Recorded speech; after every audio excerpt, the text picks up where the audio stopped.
Yes, I am back once again. It is Germany versus Denmark. The round of 16 continues with the second game of the round of 16. We had the result earlier on. Switzerland knocking out the reigning and defending champions Italy 2-0, much deserved, very impressive, and now book themselves an opportunity in the quarterfinals to face the winner of England versus Slovakia. Of course, that is tomorrow. I'll be doing that live too.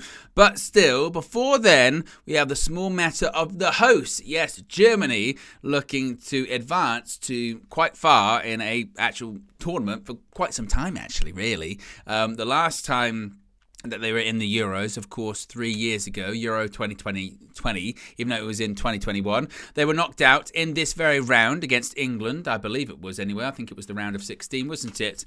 And this time around, of course, they are the host. They are hoping that being the host, they're going to go far. Of course, they've impressed thus far. They've played very well. And the question now becomes, can they go all the way? Of course, as I mentioned last time, England knocked them out 2-0 at Wembley. It was on the... literally, I'll tell you what, this is quite interesting, guys. If you enjoy dates and things of that nature, exactly 3 years ago today, yes, to this very day, 29th of June 2021, England knocked out Germany at Wembley. 3 years ago, to this day. Imagine that.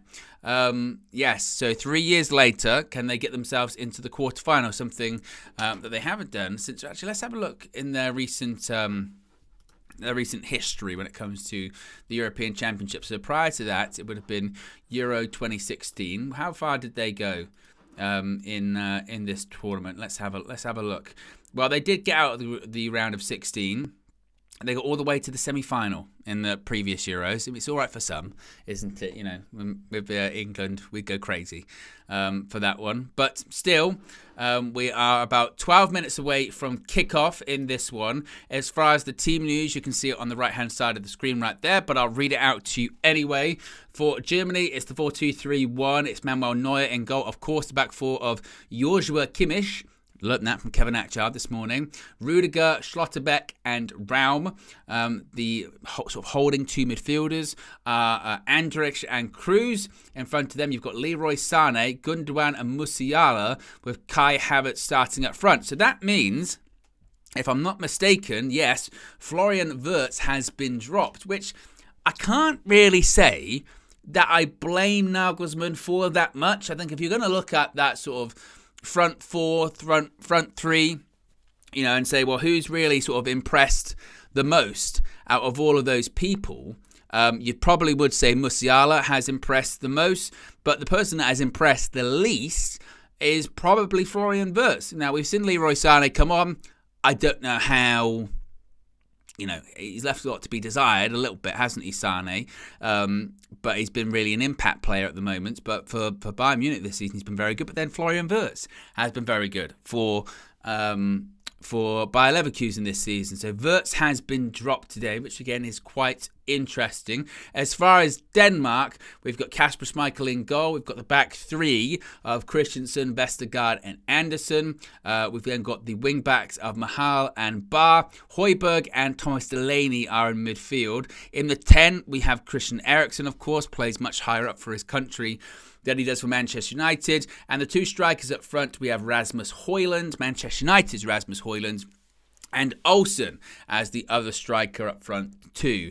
Now, we spoke earlier on, if you guys didn't see, when we were doing the first round of 16 game, the one that Switzerland defeated Italy 2-0 in, who was going to be, what was going to be the surprise? What was going to be the scalp of this round of 16? And some people are saying England and Slovakia tomorrow. I really hope that isn't the case.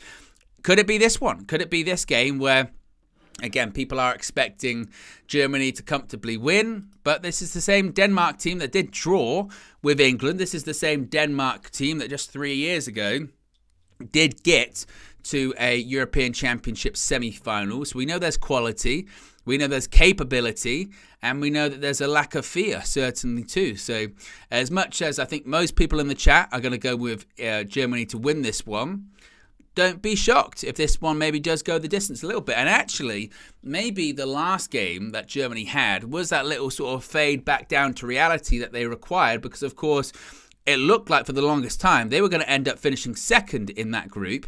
In the end, they managed to equalise late on, and obviously top the group. But this one isn't going to be totally straightforward, so I'm very interested and curious to see how it plays out. That Manchester United duo is on the screen right there, Eriksen and Rasmus Højlund. Let's see what people in the chat are saying too. Starlord says, I can actually sit down and watch this game. Jadine says, let's go Die Mannschaft.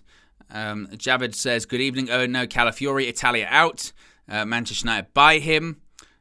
What else are we saying here? Haraj says 1-1. Extra time, Germany win. Javid's a big fan of Rasmus this evening too, saying Rasmus. Gary says blessings, Owen. And Jadine also says, I'll say it again, I'd rather have Fulkrug up front. Do you know what? It's interesting you say that. It's interesting you say that, because a lot of people are saying that actually, no, what this Germany team needs is more of a focal point up front in Fulkrug, who's a bit of a throwback, a bit of an old-fashioned centre-forward. Of course, he's already scored goals in this tournament, and maybe he can do the same. But this is also Clive Tilsley's final game as an ITV. Oh, God, it's Michael Oliver. Well, Michael Oliver's doing the reffing this evening, so get ready for controversy. Get ready for controversy, get ready for terrible refereeing, get ready for terrible VAR. This will be the game that has more controversy in it. We've already seen in this tournament, when English refs are involved, things tend to turn to shit.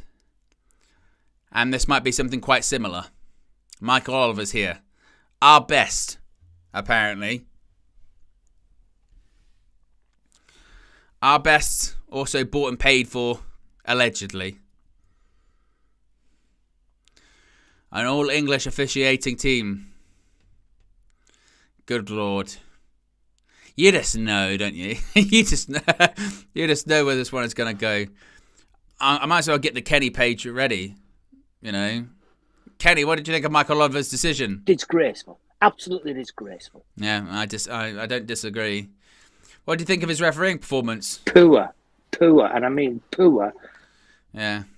What did you think of the VAR? Absolutely woeful. Absolutely woeful. Yeah, I don't disagree.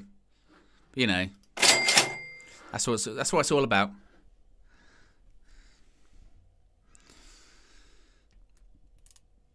Germany, though, out of the group stages in the last two World Cups. Out in the last 16 against England last time round. And then prior to that, semi-final or better in the last 8 of their prior tournaments. Incroyable. But players are out on the pitch as we await the national anthems. I really hope that the referee doesn't ruin it, Michael Oliver. I hope that's not the case. Again, would be very typical of English refereeing, but of course this evening they are in Dortmund. This is Signal Iduna Park, the Westfalen Stadion. Excuse me. And starting with Denmark, the national anthems. Rasmus Højlund singing loud and proud, as you would expect.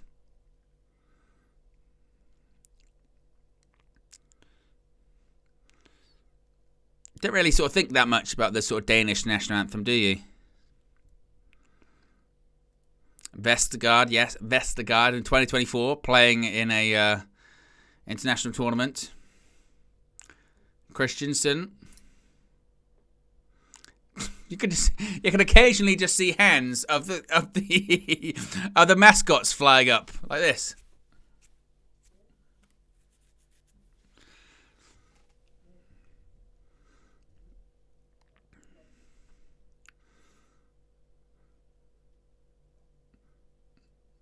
Who is the manager of Denmark again? It is Kasper Hjulmand. How long has he been the coach for? It's been the Danish coach since 2020. So his first tournament was the last Euros, which of course they did well in. And next, the national anthem of Germany.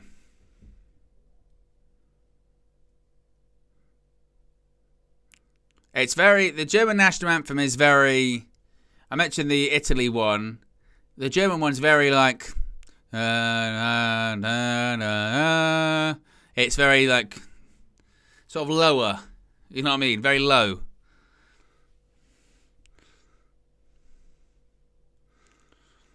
Whereas the Italy one's very quick, very sort of aggressive. This is very sort of like that. That's the best way to describe it. If I can't do words, I can just move my hands quite a lot.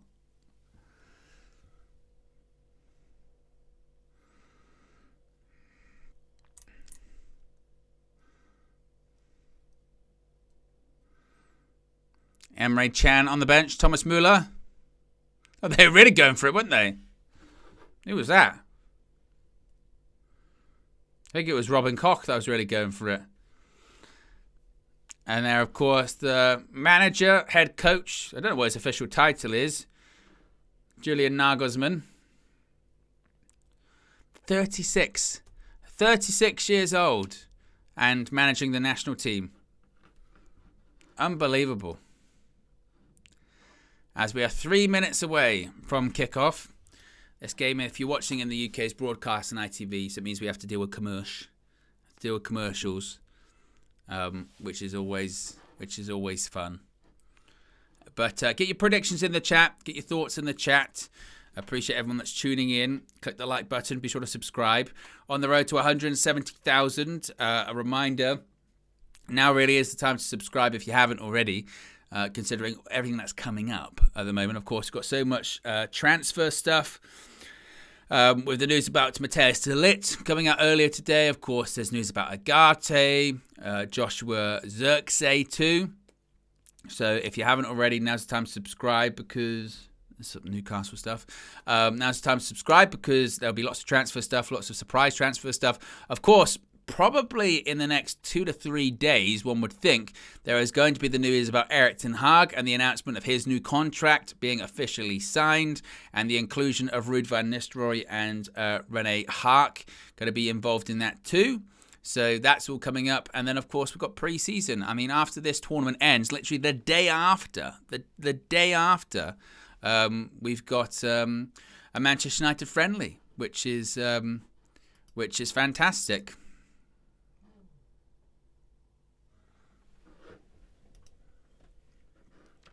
Oh, it's a strong commentary lineup as well. It's Clive Tilsley and Ali McCoist. Some predictions in the chat. Redline says Denmark 3-1. Jason says 2-1 Denmark.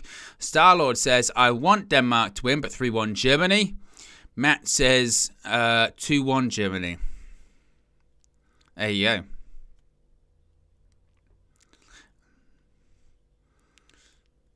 Bizarrely. Ali McCoist. I noticed this about Ali McCoist, and once you notice it, it's really difficult to unsee it or unhear it. He always adds really into everything. So it's a great pass, it really is, or it's a great clearance, it really is. I'm convinced he's offside, I really am. He does that all the time. Ugh. Garsha says everything starts on Monday, 1/7/24. Well, isn't that the day of the kit launch? The kit launches on Monday, doesn't it? The home kit. And we're off. First half is underway. Second round of 16 fixture. Deutschland versus Denmark. Ball into the box already from Leroy Sané. Cleared though. How is Clive Tilsley leaving ITV? How and why is it Sam Matterface instead of him? I just don't understand.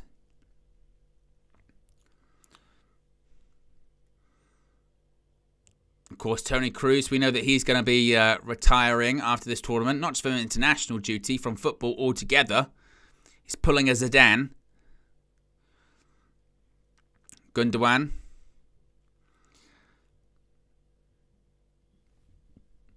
Rom in the team instead of Mittelstadt this evening. Tony Cruz went for the pass, deflected. Gundogan slips. Of course, I believe the stadium in Dortmund has been one that has been a bit criticised for the condition of the pitch in this tournament. Now, for me, whenever that gets brought up, I just go... Excuses!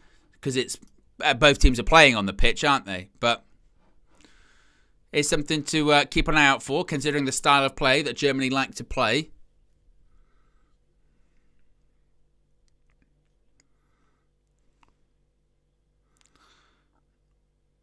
Switch. Christian Eriksen. Mailer. Oof. Really good. Just flew absolutely through him there. Here's Gundogan. Put it back out to Kai Havertz. He's into the box already. Havertz. Going to recycle it back to Andrich. Joshua Kimmich. Kevin Hatchard. People will say Joshua. Joshua. Apparently, and that's according to the Hatchman, that is because his mother insists that he's called Joshua. So it's Joshua Kimmich. Even though Nagelsmann calls him Josh.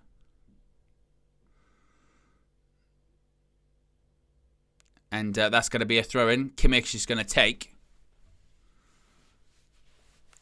Hooked away by Christensen. And this is probably what the majority of the game is going to be. A lot of Germany having the ball. A lot of possession. Andrich. Rom is into the box. And that's clear. That's going to be a Germany corner. They've started very well. Started very well. Very strong. And 3 minutes in, I don't even know if Denmark have touched the ball all that much. Red Baron says, Just Josh Media. S. Nicholson says, loving all these Euros watch along, Owen. TV muted to watch the match, and the United view via my iPad to a Bluetooth speaker. The perfect mix. There you go. The perfect mix indeed. Headed! It's in! 1-0 already. Schlotterbeck puts Germany in front, and I mentioned that they were starting very, very fast. And inside 3.5 minutes, they've already opened the scoring. So free header, nobody there. Header, bang, right in the back of the net. Done. Wait a minute. Wait a minute. Wait a minute. Wait a minute. Wait a minute. Wait a minute. It's been ruled out. Wait a minute. Wait a minute. Do the Robbie. Wait a minute. Wait a minute. I said there would be controversy because Michael Oliver's the pissing referee. And already... Wait a minute. Wait a minute. Michael Oliver. Of course. I mean, we haven't seen the replay, but Michael Oliver, just in general.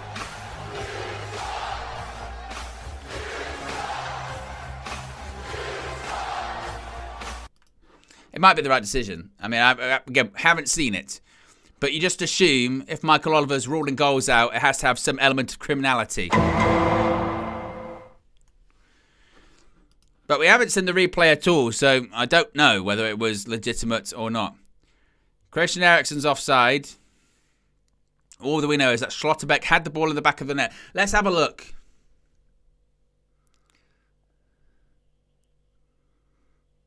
I didn't see anything in it, by the way. I don't see why that's been disallowed. Why has that been disallowed? You scored, not that early. No. Poor, and I mean poor. I mean, they've just ruled it out for no reason. Christina Uncle, explain.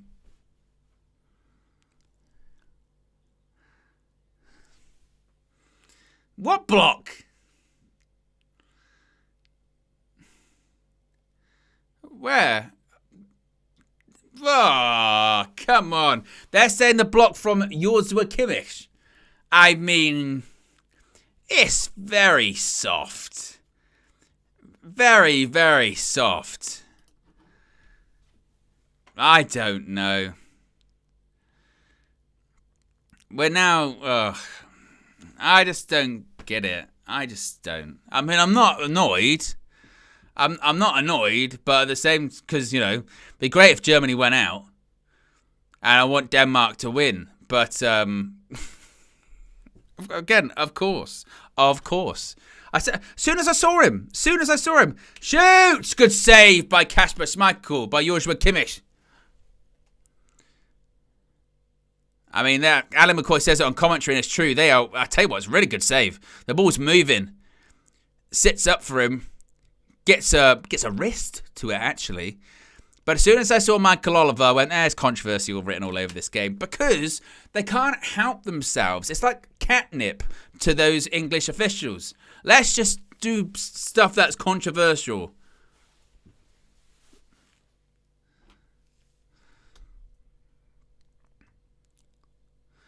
Right, let's see if there's any blocking this time. No blocking, no goal. Ball in. Schlotterbeck again. Oh, and it's tipped past the post. Was there blocking that time, Michael Oliver? What are we saying? Oh, no. Oh, no. I think it's going in, actually. And it's just poured away by Kasper Schmeichel. Here we go again.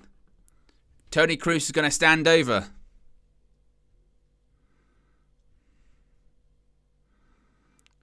Ball in. Nearly another free header. Counter-attack on. It's Christian Eriksen. He's got options. Oh, and it's a poor pass. Christian Eriksen, of all people that you expect to pick the right pass, Christian Eriksen doesn't pick any. And he had three options, and not good. Disgraceful. Absolutely disgraceful. It's all right, Kenny. But we're into the 8th minute, nearly 8 minutes gone, 0-0. To be honest, it's already a better game than the Switzerland-Italy game. Not that that was a bad game, but just I felt like one team was participating. That was Switzerland, who played very well. Italy just kind of went, we don't want to play today. We're going to go home. But Germany, and this is more the Germany you were expecting. Again, in their last game, when they got that late equaliser, they did, be fair, they did knock on the door quite a lot in that game. They just couldn't score. But this is the Germany you kind of expect more. You expect this kind of energy. If you're a big team and you're at home in the tournament, a bit like England were at the last Euros, you're playing at home more often than not, you can use that for your benefit. You really, really can. And it looks like that's what Germany's doing here. The atmosphere is great. They're playing quick. They're playing fast.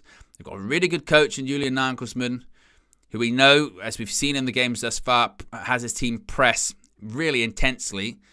They've got top players.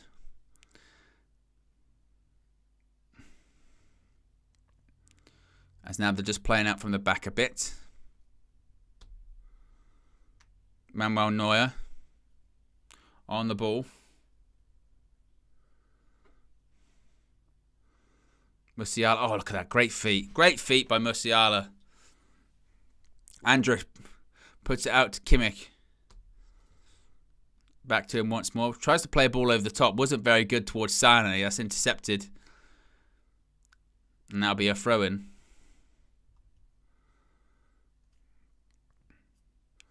And a ball back to Schlotterbeck.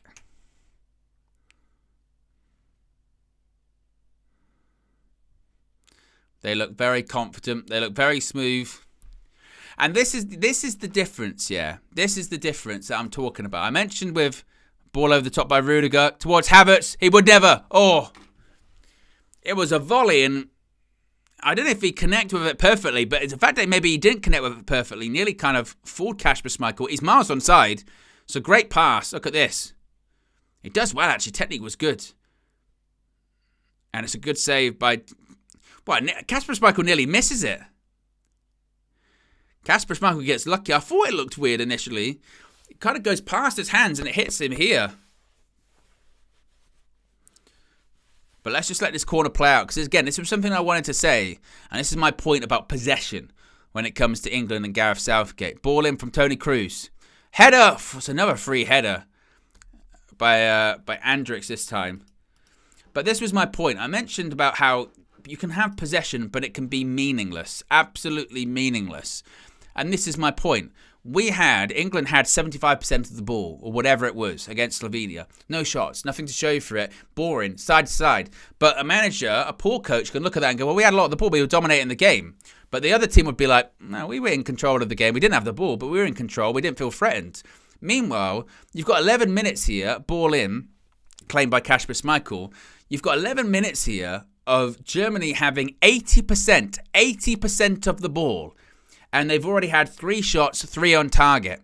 That is using possession. That is dominating the game. Yes, you've had a lot of the ball, but you've been actually having shots. You've been making attacks out of it. You've been in the opposition's half. You haven't just been side passing on the halfway line or just inside their half where they're in a low block and they're comfortable. Denmark are not comfortable here at the moment. They look very uncomfortable right now because this Germany team has so many great players that they're putting them under the cosh, and it looks like they're going to score every time they go forward. And Kasper Schmeichel's already had to make a couple of good saves. I mean, that's the difference. And that comes from coaching. You've got a top coach in Julian Nagelsmann, and you've got a poor coach in Gareth Southgate. That's the difference.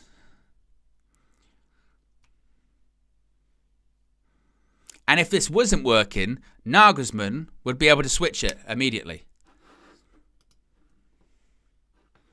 Musiala shoots wide.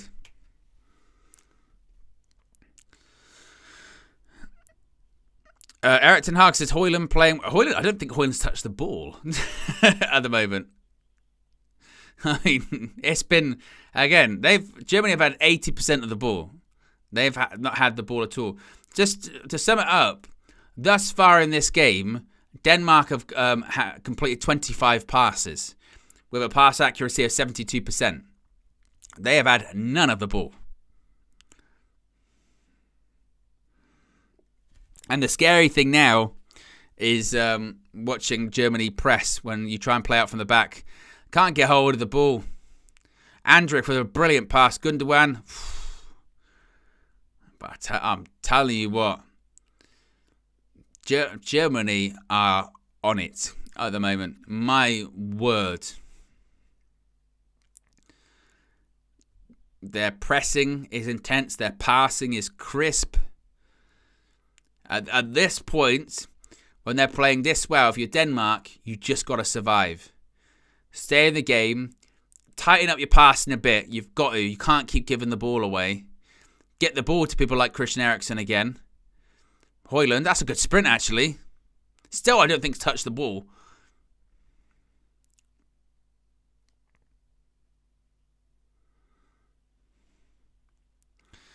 Dean says, Germany in a tournament and England in a tournament is not the same thing. They know how to win, and you refuse to admit it and learn. Do you know what is so weird? I don't get with this international conversation. First of all, this is a Germany team that, as they've mentioned, their record recently is out in the group stages of the last 2 World Cups. They got knocked out in the last 16 of the last Euros by us. And again, they've been able to, and they haven't been playing that well, and they've been able to recover because they saw what was wrong and they got in a good coach. They made changes. This isn't about historical of like, oh, Germany, they've been, of course, do you think the idea of Germany, they've won more than England? Of course they have. Of course they have. But I'm talking about the differences in this tournament. This tournament, they laid out the stat there. Germany had the most possession out of any team in the group stage, but they do more of it. So if your reaction to that is, Germany, they've done better in tournaments than England. Well, of course. Of course. But it's not really the point, is it? The biggest difference between Germany and England right now is the coach. Germany have got great players. So have England. England have got very good players in their team. but you've got a coach that can knit them together. And that's the only thing that England don't learn from, is the fact that we're happy with what we've got. We're happy that we go, well, we got semi-final of that World Cup and we got to the final of the Euros, so we'll just kind of keep it as is. Toni Kroos with a free kick. Blocked by the wall.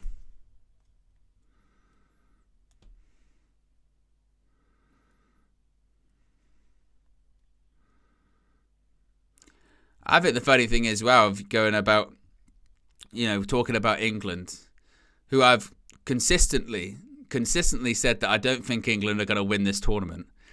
And then I'll say, well, England are on the weaker side of the tournament, which they are. So it gives them a better chance of going far. And people go, Owen, you know England aren't going to win it, don't you? Well, yes, I know England aren't going to win it. That's what I've said for months. For months that they're not going to win it. Watching Switzerland today, I'm concerned about playing them, let alone Slovakia.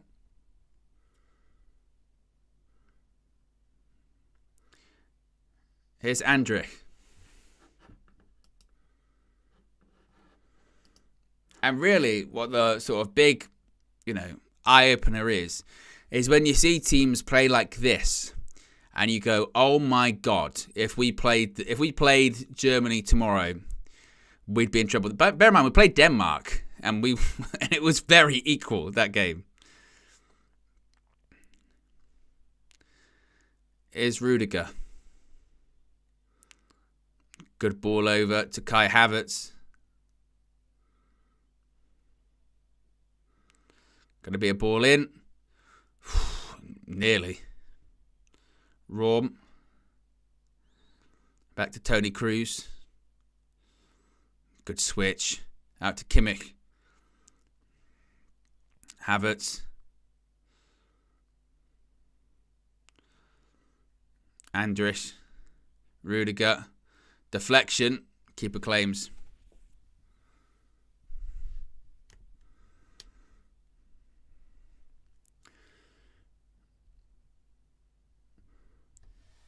But yeah, it's again the difference in quality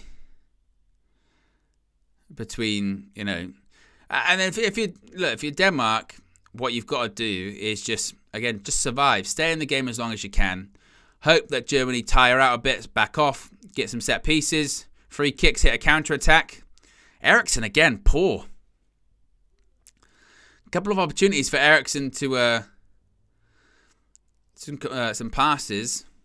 They're just saying on commentary he missed training yesterday, had a stomach upset. Does look a bit off it.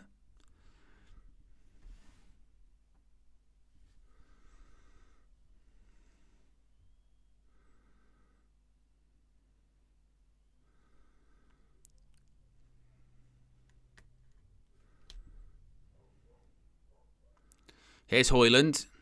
Rare touch for the United striker. Dropping deep. Olsen. That's better. Højlund. Eriksen. Mæhle. Probably the best mover that Denmark have had. I'm not sure Eriksen actually wanted the return pass. But again, this is probably the best bit of possession Denmark have had throughout the whole game thus far. 20 minutes in.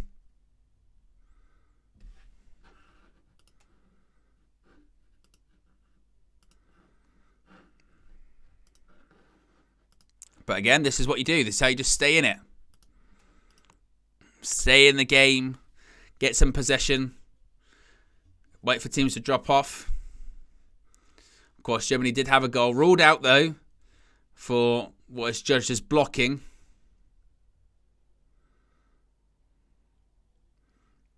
Anderson. Vestergaard.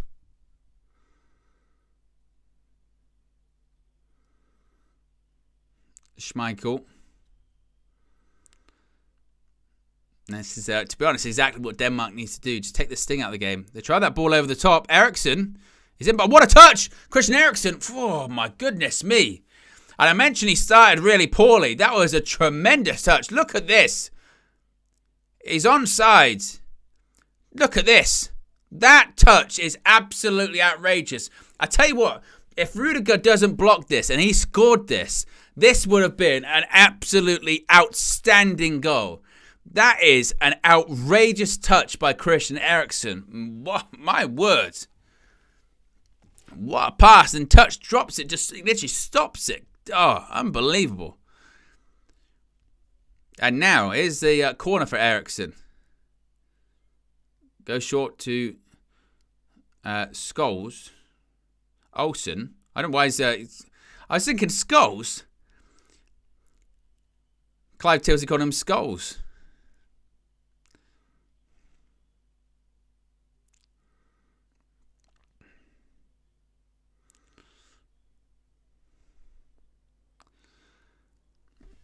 Hoiberg just shoved Musiala in the back of the head. Both teams trying that ball over the top. Højlund, touch, goes down. Free kick. Schlotterbeck with the foul on Rasmus Højlund. Let's have a look. There's a foul.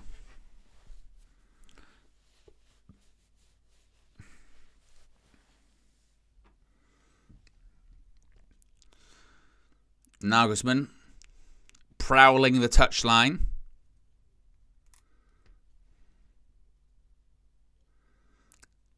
Delaney. Well, I've started to grow into this game a bit more now, Denmark, which again, I think is Eriksen ball over the top. That's why when a team starts that, frantically, that quickly, with that kind of pace and aggression, that's why you almost got to just take it. Don't fight back, just stay in the game. Defend as well as you can. You're going to have to get some luck, like maybe they did with the disallowed goal, and just stay in the game as much as you can.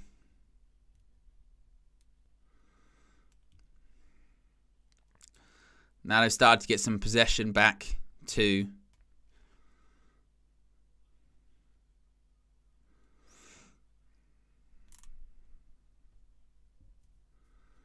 If you haven't already, click the like button. Be sure to subscribe as well. Bottom right hand corner. Of course, England will be playing tomorrow. I'll be doing that game live. For my sins. Honestly, I hope. Kroos, misplaced pass from Kroos. Christensen, Højlund. It's immediately surrounded by white shirts. Mæhle. Definitely getting more into this game. Here's Højlund. Eriksen. Oh! Mæhle! Chance. I'm not sure maybe why he went with a shot. I thought he'd get it across goal. Look at that. The touch he takes is brilliant. Because I didn't even know if Eriksen... if that was a pass to him. I thought it was almost a cross into the box. His first touch was great. But as I said, Denmark, they've hung in there. Now back into this game. A couple of chances. There they go again. They tried to play it from the back and they've really lost the ball.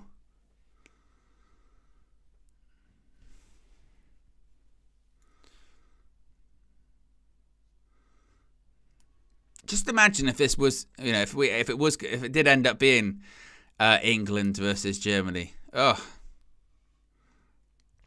Clash of heads there from Christensen and Kai Havertz.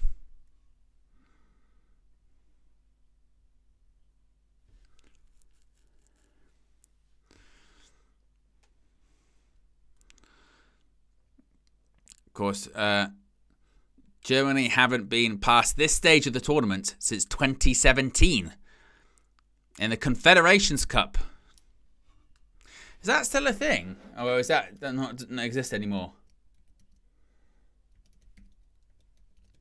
Confederations Cup.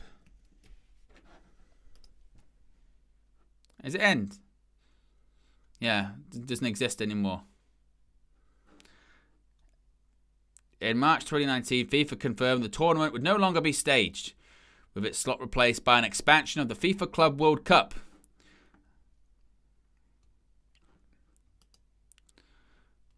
So that expanded Club World Cup is going to replace it. And it's going to take place in the summer, isn't it? I'm still a bit confused by the new expansion of it, in all honesty. 2025 United States. So if you played in the United States from June 15 to July 13, 2025. It is planned to be the first under the expanded format with 32 teams, including the winners of the 4 previous Continental Championships. So who's in it? Al Hilal, Ura Red Diamonds, Al Ain, Ulsan HD. I should probably say the countries. Al Hilal, obviously from Saudi. Ura Red Diamonds from Japan. Al Alin from where's that? The UAE. Ulsan HD from South Korea. And then from the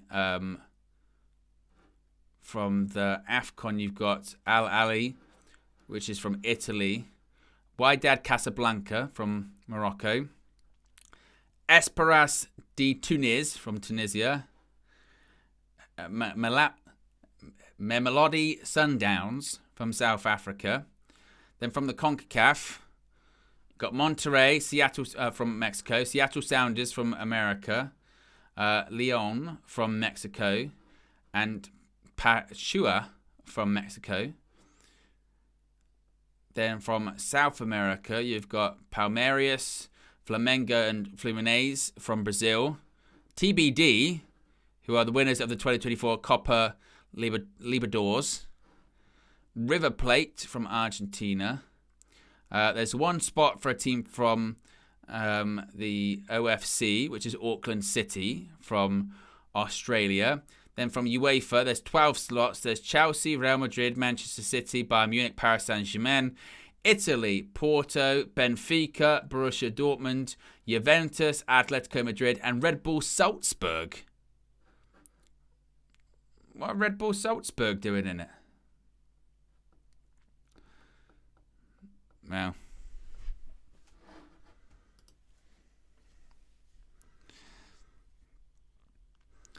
But nearly 28 minutes gone, still 0-0. Germany started off fast, they started off aggressive, but now Denmark have slowly continued to grow into the game. And it's a throw-in.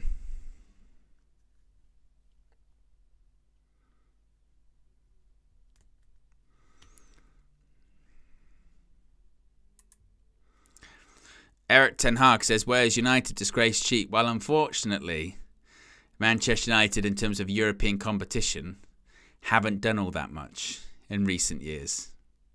We got to Europa League final. That was, 2021? But in terms of, the last time we got quarter-final of the Champions League was Ollie, wasn't it? Our record in Europe is not good.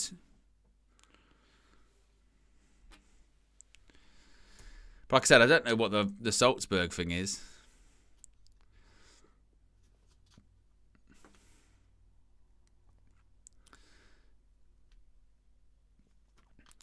Denmark definitely growing into this. Look at this. Space is starting to open up.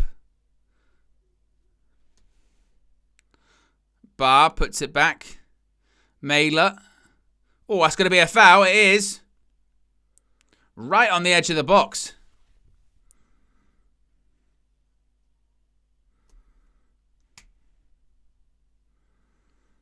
Now, Eriksson might take this. Is it going to be a booking?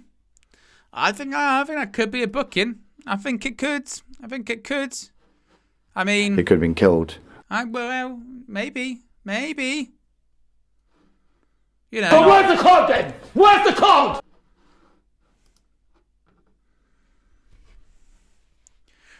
30 minutes gone. 15 remain in the first half. Still 0-0.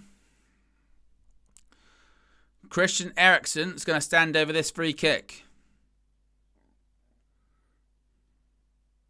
Manuel Neuer setting up his wall.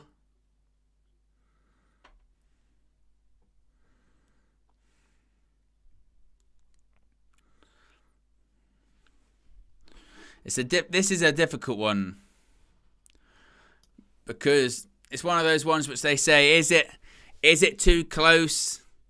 Right on the edge, you try and go through the wall as opposed to over it. What do you try and do? Christian Eriksen takes, blocked. That's the issue of maybe doing. Oh, that's a good bit of play there. Højbjerg, off.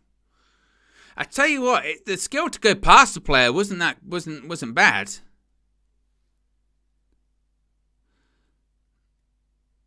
Oof. Right into the wall. Throw in to Die Mannschaft.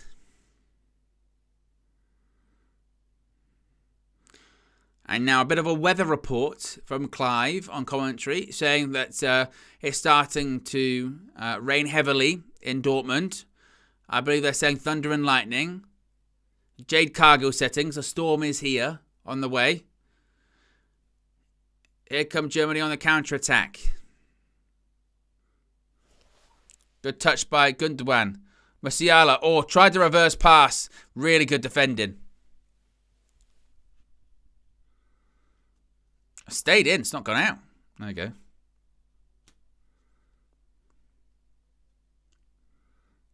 Tony Cruz.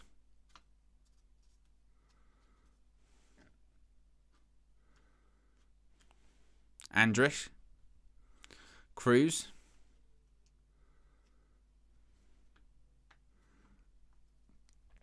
And now, maybe a bit more of Germany possession. Good flick by Gundogan. He's a very neat and tidy player, isn't it? It's easier to say now that he's not a City player. Denmark counter-attack. Rasmus Højlund into the box. You could never. Oh. And what we do know is that Højlund does have a heck of a shot. But the problem is he's lost the ball now. And here comes Germany on the counter. Sane. He just sent Højbjerg flying. Oh, done it again.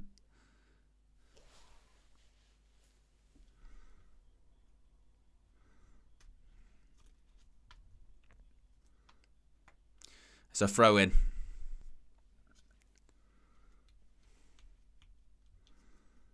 .32 minutes gone, or 33 minutes gone. 0-0. Are they saying it's a hurricane warning in Dortmund? I wonder if I've got any hurricane sounds. I hope that I had to sort of the WWE stand back. It's a hurricane coming through, but I don't have that. Which is... But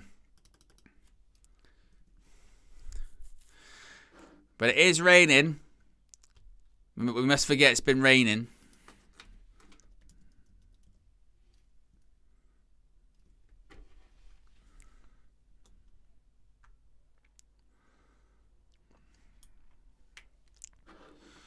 I wonder if Lee Judges cares if it's been raining. I don't give a fuck. All right. It's fine. Here comes Gundogan. Out to Tony Cruz. Gives it back. Sane, good pass. It's getting quite tight in there. And cleared by Denmark.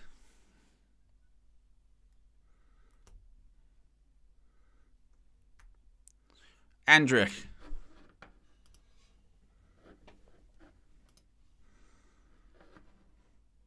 Whoa! Did you hear it?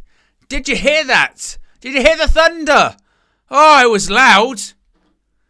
Oh. Havertz. There's a storm brewing. There's a storm. That's what it was like. That's what it was like. Oh. And they're going to stop. They're going to stop. I told you. This is, you can laugh. You can laugh about the rain. Oh, they're showing the replays once again.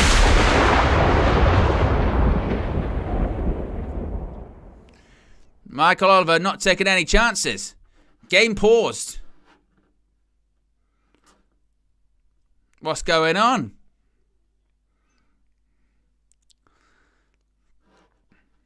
Well, I've got to pause the clock. I've never had to do this. Paused. Not the weather.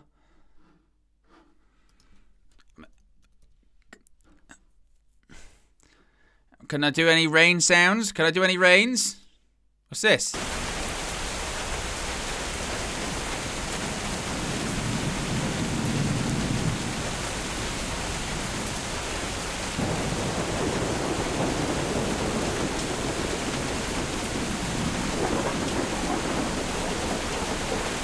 This is what we're doing here, Panenka Studios. We'll have this playing whilst the pause is going on. It's raining in Panenka Studios as well. Yep. It won't stop. As this storm is here, you can hear the rumbling in the background. Got to be careful. And at the moment, Michael Oliver stopped the game because of this kind of atmosphere that's going on at the moment. Player safety, obviously. We're currently stuck in Storm Asylum, and need to be very careful. Will this ever stop? I didn't realise that sound effect would never stop. I was expecting it to stop at some point, and then it made me go to sleep, to be honest with you. I was like listening to ambient noise to go to sleep at night.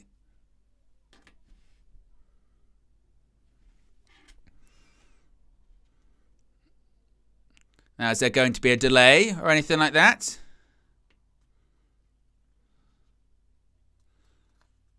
Well, in the meantime, once again, conditions.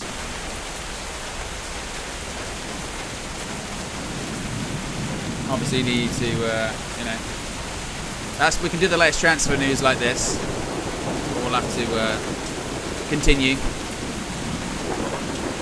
And, wow, look at that lightning there. Oh. Incredible.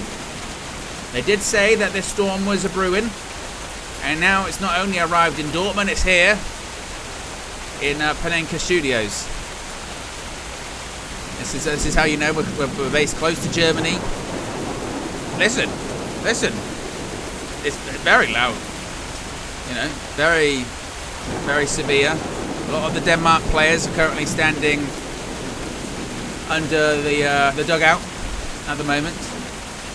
And the fans, very curious. It looks like the fans are relatively dry inside the stadium. But the match has been suspended due to adverse weather conditions. Now, this stream hasn't been suspended. We're streaming through. We're streaming through here in the Asylum in Panenka Studios. I mean, I don't know what this is called, really. But it is really going down, isn't it? At this point in time. I mean, this is just a bit I'm doing. This could last a long time. But we don't know when we're going to start again.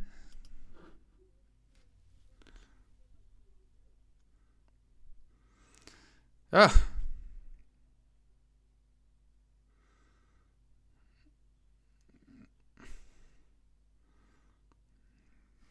Oh, I mentioned the pitch. Now they're really going to start talking about the pitch once again, aren't they?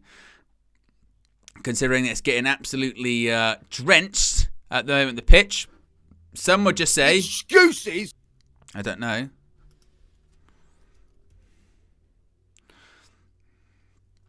And then I'll go back to Mark Pugac in the dry. Well, this is a turn up for the books. The lightning, the rain... And it's, and we don't know how long this is going to happen. Wow.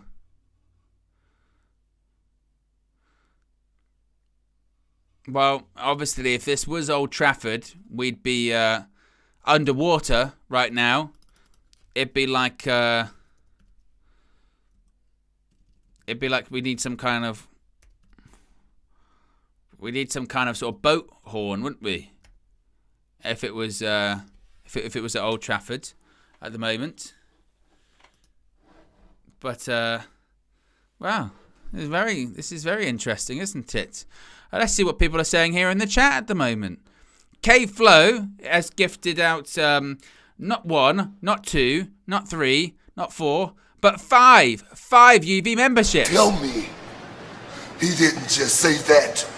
Big up to you, K Flow. I can read out who got gifted. G421, Sylvester Thompson, Sean Giles, JB, and Bandil was gifted the membership. 5. Big up to K-Flow. And big up to K-Flow also says big up to all the members. Indeed, big up to you, K-Flow. I was looking to see if there was like some kind of I was looking for like a boat horn. I was looking for. I like to sort of see how far these this sound thing can go. Wait a minute. Hailstones? They said it's hailstones. Guys, there's hailstones. Well, we've got hailstones once again here in Panenka Studios. It's really starting to come down once again. I mean, obviously the rain. I know it sounded like it stopped for a little while, but now we've actually got hail here too. You know, it's very heavy at the moment. Very, very heavy, and we need to be, you know, careful with these kind of situations. And you know, it's still hailing. I mean, I don't know if we have hail. I don't think we have hail. I don't have a hail sound on this. I wonder if there's snow or anything like that.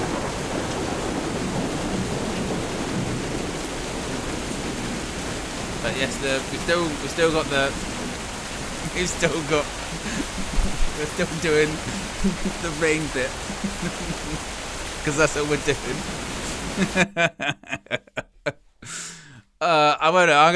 You're not gonna hear me for a second. I want to check what this horn sounds like.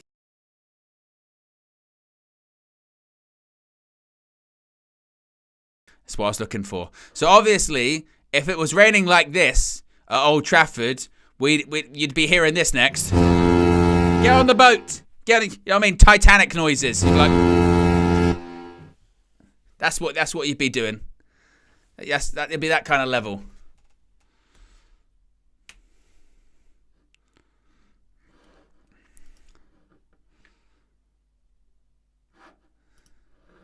Look at the roof. Look at the roof. It's leaking. It is like Old Trafford.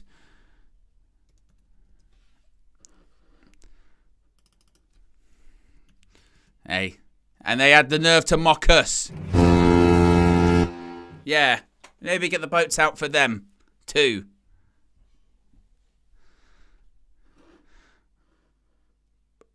Well, Michael Oliver's having talks. Look at that. Look at their roof. Look at their roof. Disgrace. I think he said 5 minutes, didn't they?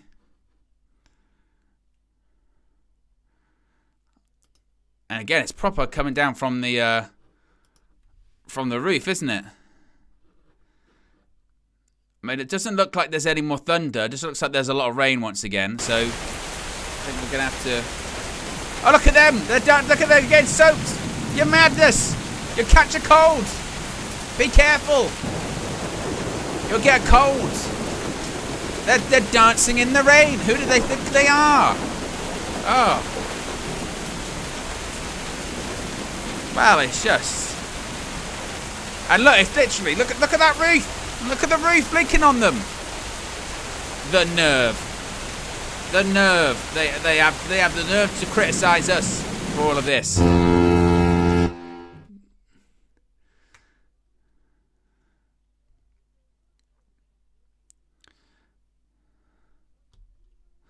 Wow.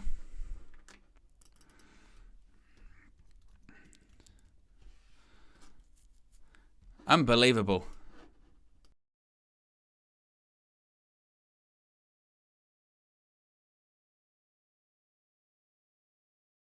I'm actually going to come out, you know, pitch sides. Now, we're going to actually step on the pitch in Dortmund. We're on the boat. I'll be careful, guys. Gotta be. Way up. Way up. That's what they're going to be when they're playing on the pitch. Careful. Careful. Careful. Way up. That's alright. Gotta be weary. Come on, hey, whoa, whoa, whoa, whoa, whoa, whoa. Gotta be careful. Oh.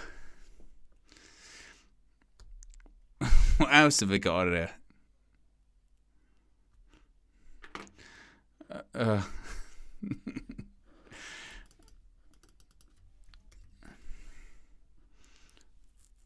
What else could you have in there? What else is in the city that I can use? Actually a bit of news here. A bit of news. There's so much now water on the pitch that actual sort of sea wildlife is starting to step in at the moment. I believe I can see some seals. Is that a seal? That's not the worst seal ever. I thought they were going to do like a thing. What was that? Dolphin. Someone says dolphin. That's good. There's a dolphin. The Dolphins are in Dortmund. The Dolphins, I repeat, the Dolphins are in Dortmund.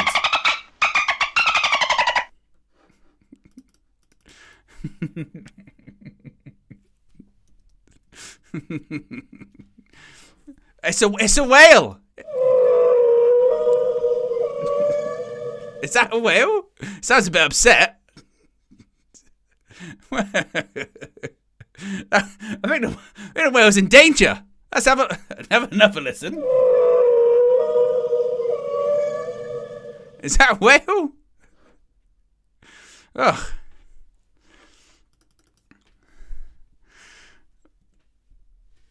I can't. I wish I could do the Jaws noise, but I can't because obviously we'll get thrown off. Actually, you know what, the worst thing is I'm typing in here shark, and it keeps coming up with baby shark. I don't want to listen to baby shark. Who wants to listen to that shit?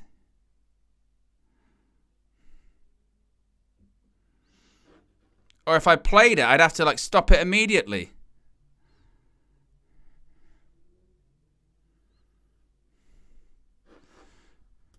Well, are we going back out at this point? No, not at the moment.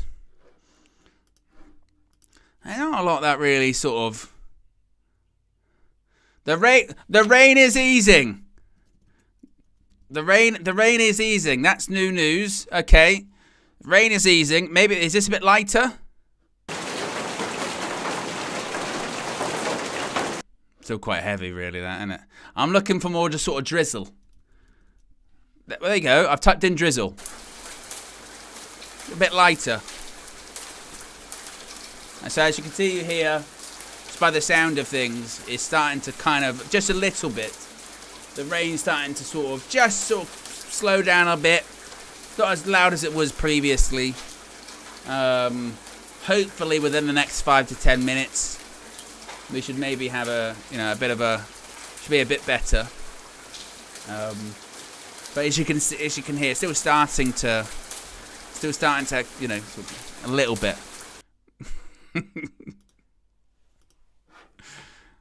I tell you what, this soundboard it's terrific. And maybe let's go back to pitch side once again on their boat. It's getting better. The other boat's leaving. Thank you.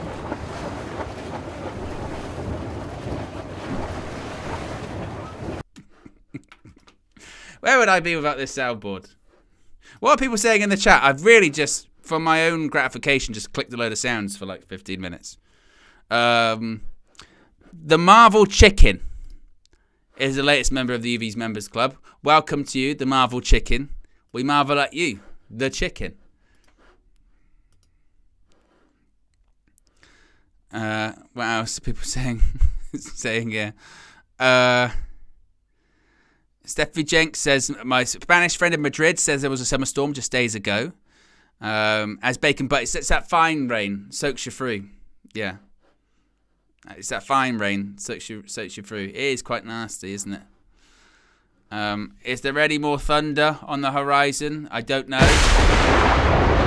Tell you what, that thunder is way too severe, isn't it? I was hoping for more just sort of rumbling in the background.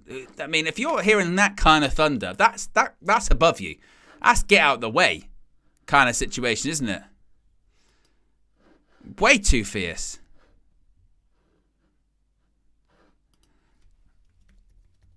Lightning. The problem is with this soundboard is that some of the sounds are like ones you can trust, and then there's others that are like community sounds loaded in, and I don't know if you can trust them. I don't know if you can trust some of these other sounds. But come on the weather in Germany. Come on. You can do it! We believe. I mean, big up to Ian Wright, Ange Postecoglou, and Roy Keane, and Mark Pugac. They're doing the same thing that I am right now, which is just, fill the time as much as you can. I mean, I'm half close just to go into, the... Maybe we need to talk to... What? Oh, was that thunder? I thought I heard more thunder. Maybe we need to talk to, the god of thunder. Maybe we need to talk to, Thor or something like this to try and convince him to try and, change the weather or something like that. You go, Mr. God of Thunder, Mr. God of the Weather. I don't know who that person is. Can you change the weather back? Can you change the weather back? Can you make it nice again? And they'd be like, No, I can't. The weather is the weather. And I'm not going to change. Nobody's going to change. Oh, maybe I will change. I've got to talk to Michael Oliver. Give me a second. I got Michael Oliver, by the way. Michael Oliver, he literally came there and was going to talk to someone. They went, get away from the camera. Come back. Come back to the camera, Michael Oliver. We need to know what's going to happen. I need to know whether I should change the weather or not. Don't run away from me. Disgraceful.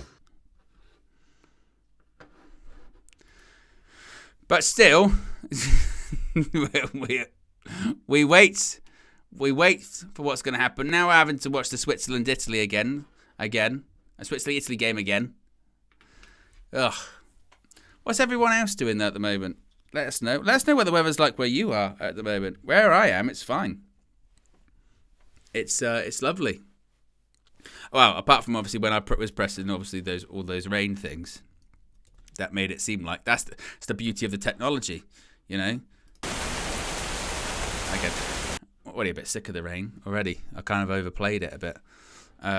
What are people saying here? JB says disgraceful. Red Baron says drizzle. Bacon Butty says muggy. K-Flow says it's hot in MD USA. Where's MD? MD USA. What's that? I take it as a personal point of pride that I'm good with the short things. MD. Maryland. Baltimore, Maryland.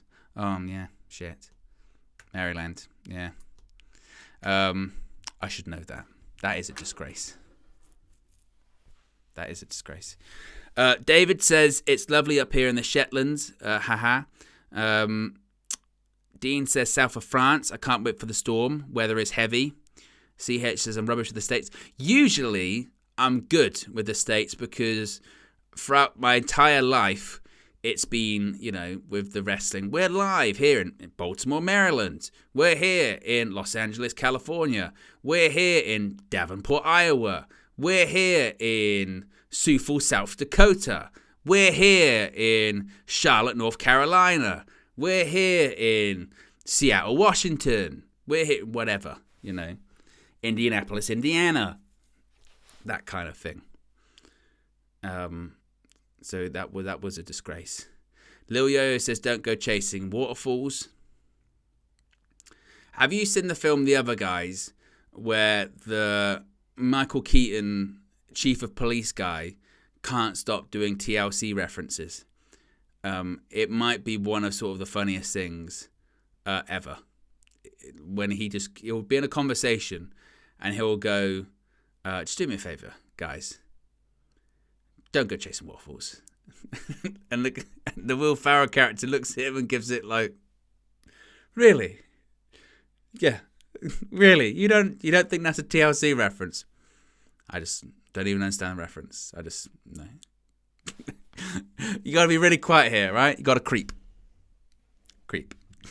Like, really? You gotta be quiet, okay? You gotta be quiet because I don't want no scrubs.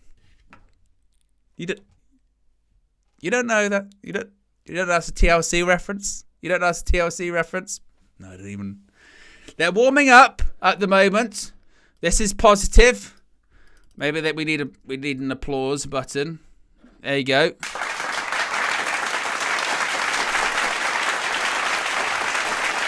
I was hoping for maybe applause that wasn't sort of in like a room or something like that. Maybe the crowd cheering.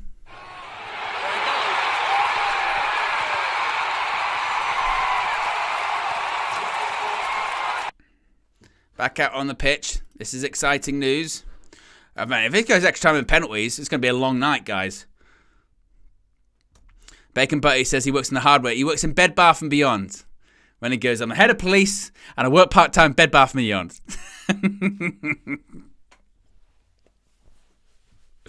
Hey, don't worry. I'll do the paperwork. Ain't too proud to beg. No, come on. Oh, come on. Come on. Well, hopefully this is the last of the weather.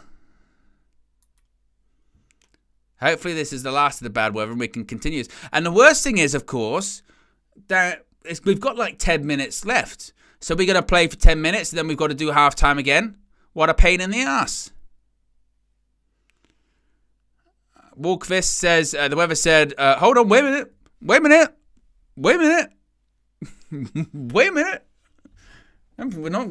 going to play this game anymore. Wait a minute. I'll have to find Robbie saying that. As Lil Yo-Yo says, the weather. I need to get that Jesse Lingard clip for this. The weather. Superstar Nathan Joseph with the super chat says, when Will Ferrell does the bit about lions and tuners. Well, isn't that, what's the Mark Wahlberg character say? When he says, I'm a peacock, you got to let me fly. That's what he says, isn't it? But Michael Keaton in it's great. Oh, and also, The Rock's in it, isn't it? The Rock's in it with Samuel L. Jackson, and they jump off the roof. What do you think? Aim for the bushes. They jump off, and then he just cuts to the funeral, and they go, there were no bushes. I don't know either. I don't get it. But there was nobody there. I'm not sure. I don't understand either. Very strange. Very strange. Very strange. He said aim for the bushes, but there were no bushes. I don't get it. And then they have the silent fight at the funeral where they're pushing each other like this. Get off it. Get up. Push. Get out of it. We're off again.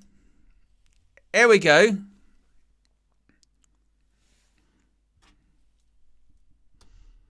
I don't know if this is the right time, by the way. Let's have a look. Well, there you go. Boom. 35 minutes. Look at that. Timed it perfectly. Terrific. Red Baron with a super chat says, someone needs to rein you in. Ah, come on, Red Baron. Don't give me that old drizzle. Hey, come on.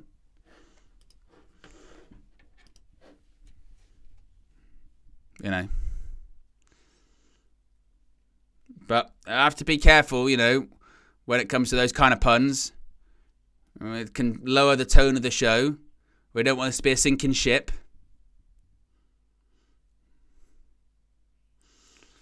Joshua Kimmich. Rudiger. I mean, what a great way to spend a Saturday night, by the way. Some people, they say, you know, go out and do things. I say you sit here, You play rain sound effects and just be an idiot. That's what you got to do. It's a free kick. It was a foul on Gundogan.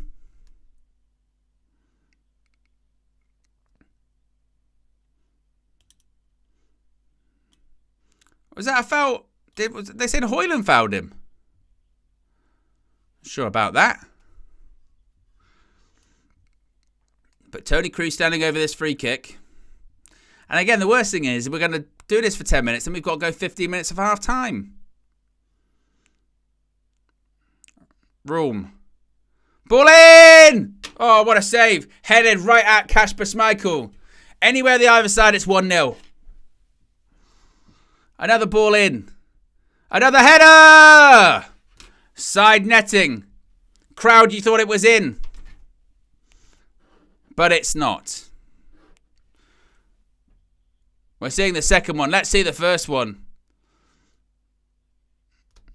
Are we going to see it? By the way, actually, because we only have the pictures from the German feed, it must be said, yeah, some of the replays, some of sort of the camera angles or just missing of goals or moments from the sort of German broadcaster has been nothing short of criminal.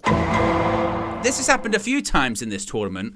Well, they'll go, right, there was a big chance, and then they show the replay of the second chance it didn't matter or something like that. Or there was one where they just missed it. They just missed the goal. They were too busy showing something else. I'm like, what is this? Criminal.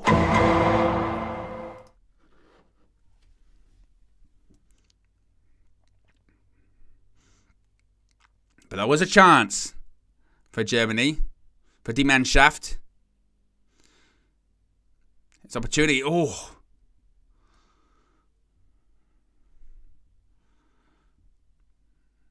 "38 minutes gone, plus rain time."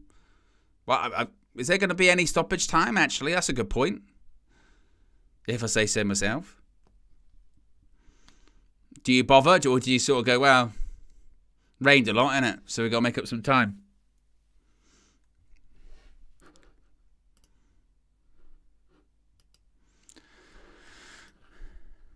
But if anything as well, the break sort of went against Denmark a bit. They were in the game.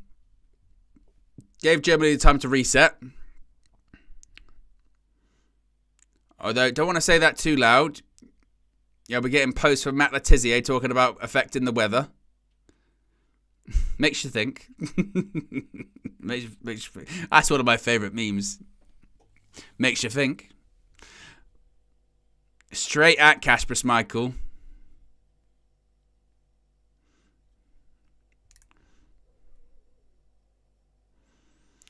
Corner. Tony Kroos going to stand over it. Ball in. And there's nobody there at the back post. Oh. Schlotterbeck. Schlotterbeck got free kick for that. What?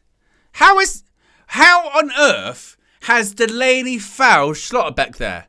They've both come together shoulder to shoulder. How is that a foul?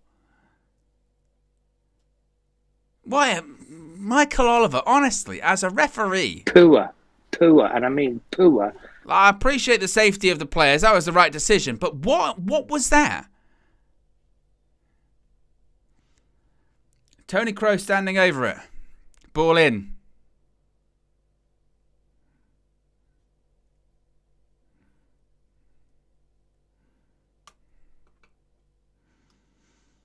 German throw.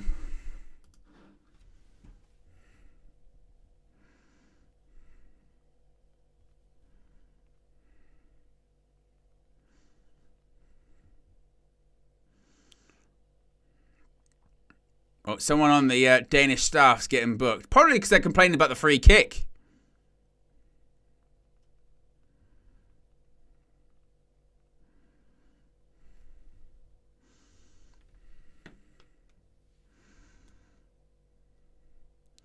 Gundogan couldn't control it.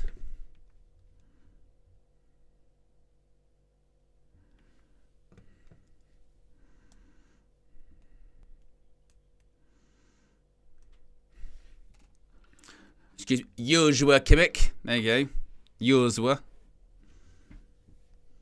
or as Nagelsmann calls him, Josh. Højbjerg, Eriksson, gets a bit of fortune. Højlund, out wide. But, cuts it back. Oh, he's lost it. Højlund! Side netting. Rasmus, I thought this was your moment. Rasmus. Look, Schlotterbeck, what are you doing? He nutmegs himself. And Højlund, go across goal, Rasmus. Go across goal. Use your left foot. Ali McCoy is cussing him out, and he's right to. That's got to be on target, minimum.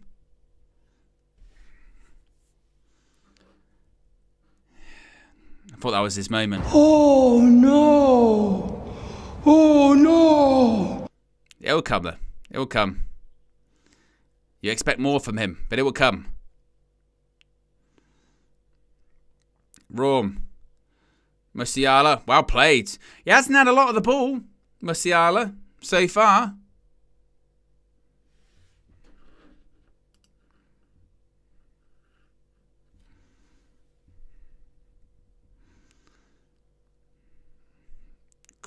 Schlotterbeck tries the ball over the top. Havertz. I tell you, would they really do that? That's Højlund. He would little shoulder.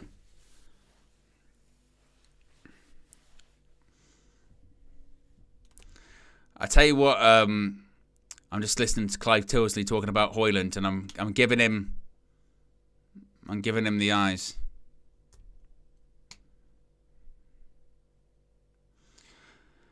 Ash says, Owen, I'm starting to think Højlund is not that guy. Muhadid says Rasmus is bang average. Sorry, says, well, it's not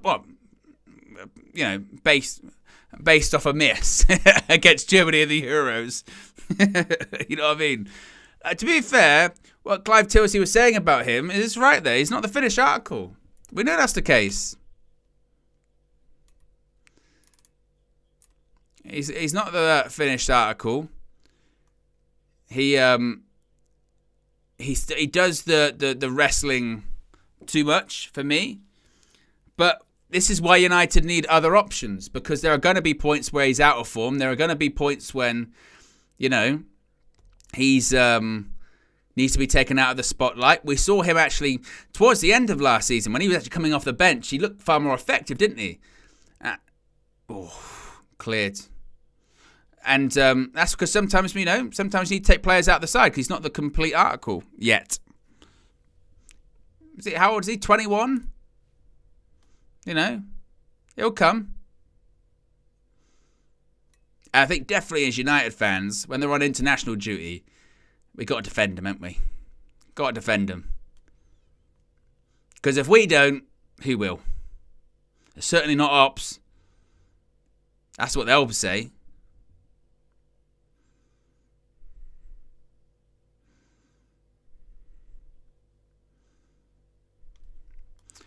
Gasha says, Rasmus H. seriously, we need a centre forward as soon as possible. We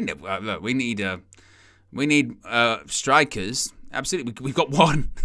We've got Delaney. Højlund's up for him. Rasmus Højlund. Nearly gets to it. Nearly. I'll tell you what. I thought a lot of people were going to eat their words for a second. Then. I tell you what. Manuel Neuer does really well.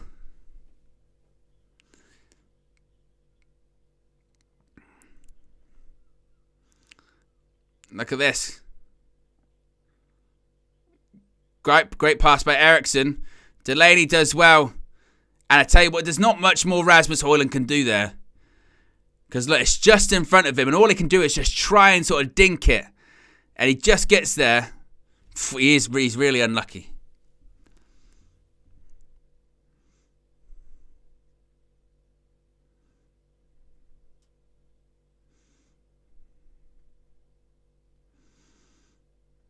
Like I said, I think we saw, if anything, last season looking at Højlund, we saw what the expectation was. We saw glimpses. We saw him break the record for goals his age. we saw him break a record for goals of someone his age in the Premier League. No one at Man United had done that either, for goals in consecutive games. And then he got injured, and then he went out of form towards the end of the season. Once he got taken out of the side, he got a bit better. That's half-time. So it will come. It will come. What we can't do, I think, is buy someone that's, 21 years old, and when they go out of form a little bit at 21 in their first season in the Premier League, we go, the shit. I think that is the time where it's like, it will come. The problem is when you've got no alternative. When you've got no alternative, all you can do is keep playing that same player over and over and over again, and keep pressing them. Whereas you need to have the opportunity to take them out of the side and sort of, again, slowly integrate them back in, which by having another striker effectively does that. So I think we have to be careful about very quickly, miss some chances, rubbish. He was a top goal scorer last season. He's still, for as terrible as he was our top goal scorer. So that says quite a lot, doesn't it? So, and in a very poor Champions League campaign, he didn't struggle to score goals then. So I think we have to consider those things in mind, definitely. And, he was part of also a very underperforming team last season. So what happens if he's in a team that is performing well and is creating a lot of chances? Maybe he didn't have a lot of chances created for him too. So, we have to be careful when it comes to that. Criticism, totally fine. Needs to improve on this. Needs to be maybe a bit more of that. I think that's cool. So for instance, when you say like the sort of the hold up play, the wrestling or whatever, that needs to improve on. But we need to be careful about sort of the writing off. He's not it. He's not it. He's not. He's not as good as he's not as good as this player. He's not as good as that. Well, we'll see. And that's what we need to do. What are people saying here at the moment? Red Baron says United fans eat their own. Muhadid says this is the right time to criticise the players who are not good enough for United, but to buy better players in those positions. But this is also the thing. So after a season, we're comfortable with a 21-year-old after their first season in the Premier League going, we're gonna criticise them and look for someone else. Again, we've got to be very, very cautious, I think, with that kind of stuff. What he does need support, and what United do need is they need alternatives. Certainly, it would not be wise to be like, oh, yeah, we've got Rasmus Højlund this season, so we're fine. We don't need other strikers. Of course we do. Absolutely we do. Even at Rasmus Højlund when he's at his best, you'd need other strikers because it's a squad game. You need alternatives. You need the ability to take players out of the side. People are going to get injured. People are going to get hurt. That's what you need to do too. But again, the notion of, what were we kind of expecting, really? Yeah, what were we expecting when we brought him in? Did we think he was going to come in and score 50 goals? The problem was the price tag, yes. But when you really look at it, when you look at he came from Atalanta. Was that his first season or season and a half in Italy? Didn't score a ton of goals in Italy because he was young, and we got that. That's what we got. He did improve upon the season prior in the Premier League. As I mentioned, he was our top goal scorer, which would be the prerequisite for a striker in a performing team that didn't create a lot of chances for him. I take that as a win. Is he perfect? No. Did I expect him to be perfect? Absolutely not. No, definitely not. Maybe it's because we look at the players we had in the past of Wayne Rooney or Ruud van Nistelrooy or whoever. Does he compare to them? Well, obviously not. But that Manchester United is very different to this Manchester United too, isn't it? That's also the part of it. So, yeah, like I said, I'm very reluctant. I'm very reluctant to do that. what else have people got saying here? Simon says United fans need to defend their youngsters, not hate on them. Imran says, if United are buying a striker, why not an upgrade on Højlund?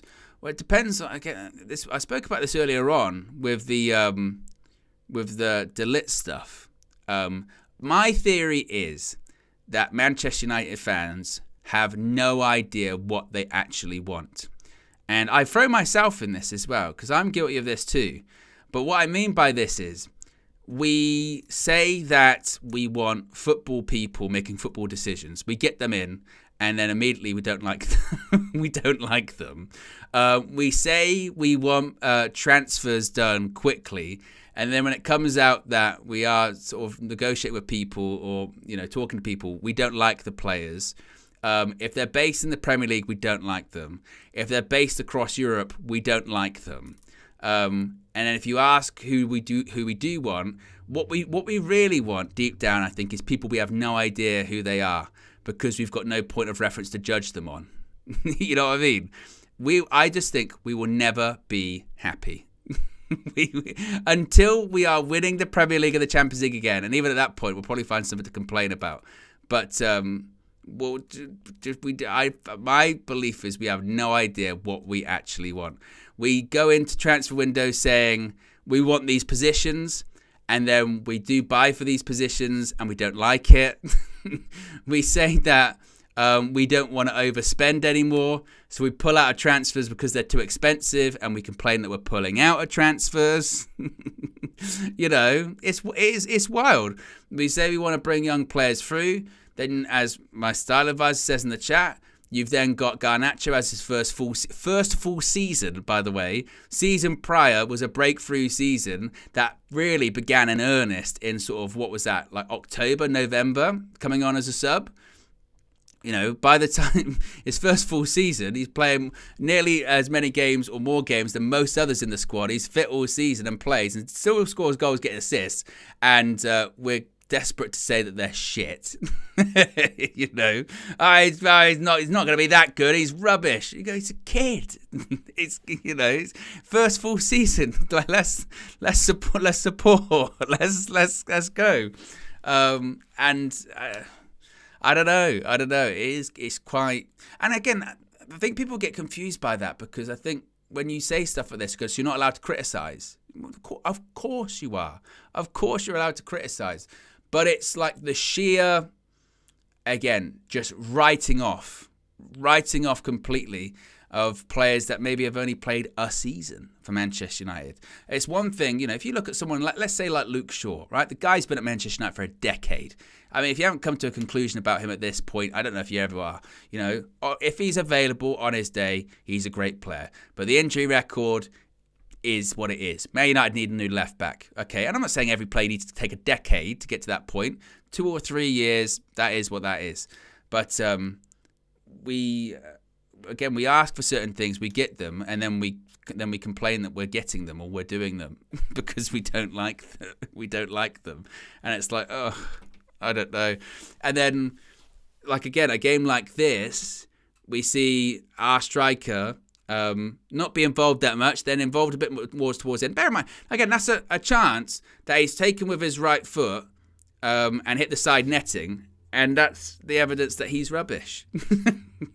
He's rubbish, he's shit. So what? We need to calm down. I mean, again, football's spread across 90 minutes, and also football players, look at some of the best football players. Sometimes it takes them a while to get going, takes them a while to really develop.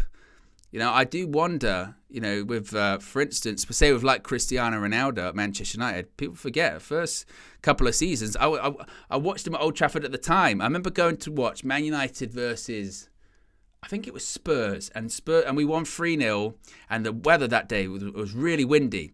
And Ronaldo scored, David Bellion scored that day, and I forget who the other person was, but I was at the stadium that day.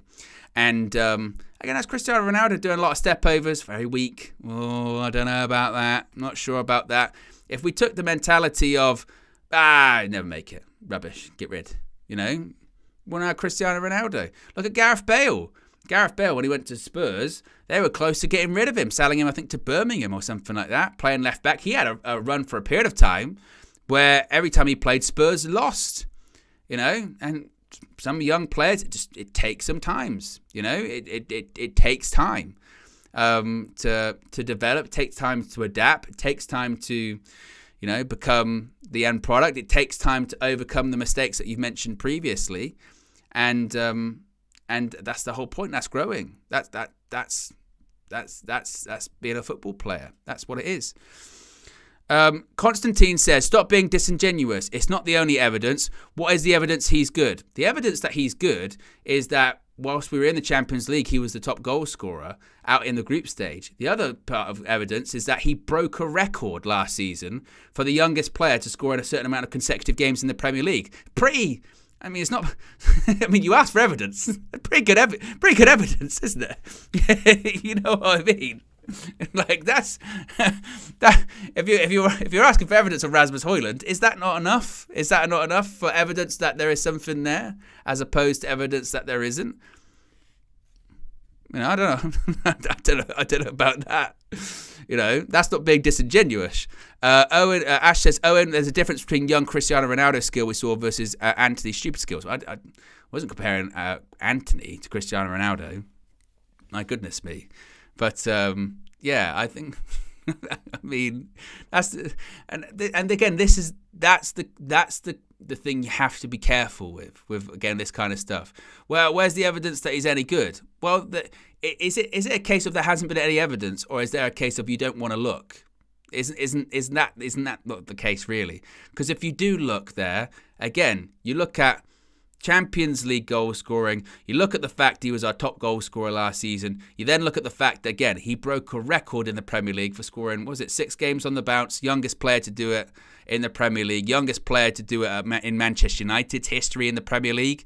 Not bad going, is it? And if that's not evidence that there is something there, then I don't know what kind of evidence you would want to be looking for, really, because he's got to score in every game.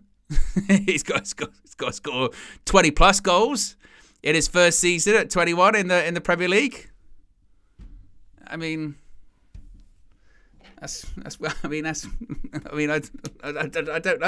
know. If you ask for evidence, that's what it is.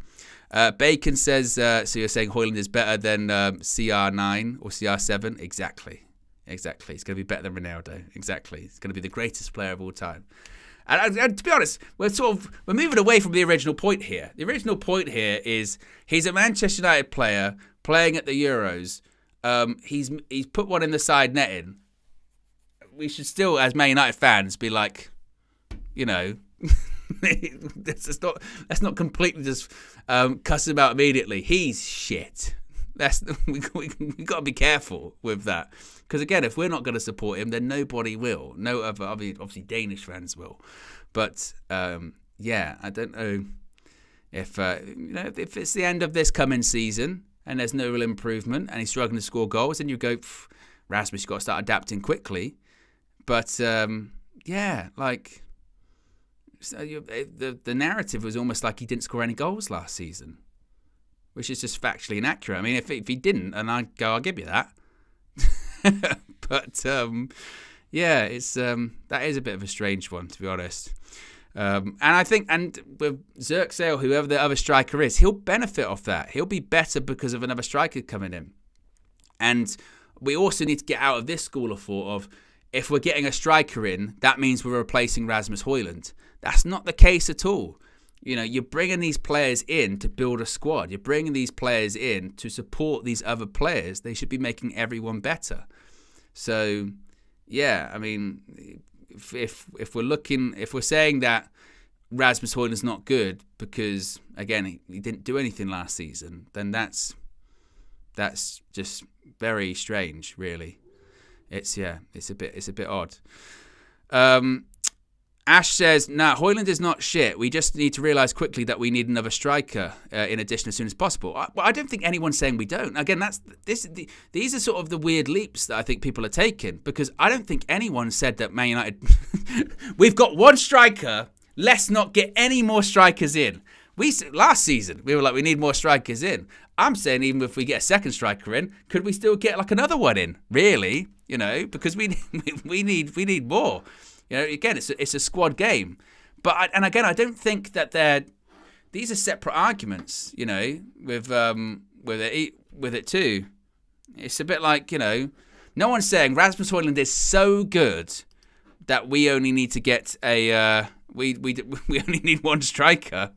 Even if Rasmus Højlund was the best striker in the world, and we're talking Ballon d'Or winner, we'd never need another striker. Like that's what we do. That's what we need.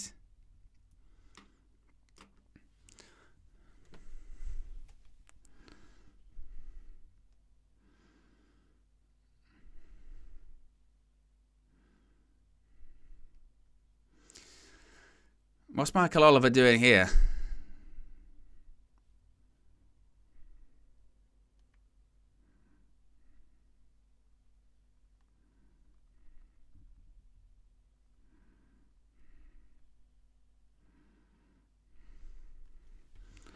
Are they talking about the weather again? Not again.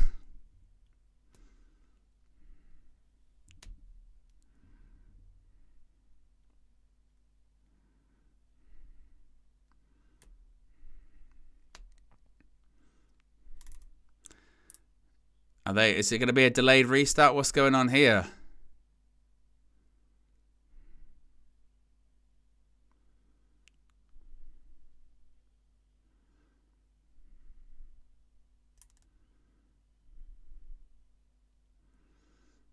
I think we're going to kick off. I think it's fine.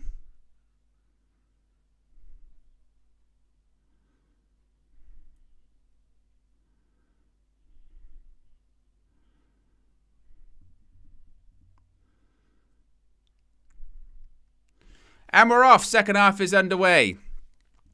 Constantine says, is he good enough to be the starting striker for Manchester United? Well, again, it depends. It depends what his development is. Again, we don't know how much Rasmus Højlund is going to develop. He's still young. And even if we get a striker this summer, which we will and we should, because we need more players in that position, we need more. If, let's say, Joshua Zirkzee comes in and he's brilliant, then if Rasmus Højlund's your striker off the bench, brilliant. Think of the options. We saw the option that he was coming off the bench towards the end of last season too. Again, it's just that's what I mean by transfers. We do this a lot, where when we're in for one player, we go, well, what's this person going to think about that? They're going to be out the team. And you have to sort of realise that, again, you look at the teams that are winning things, they've got a squad filled with players that are going to play at various points of the season. It's never the exact same starting 11 every single time.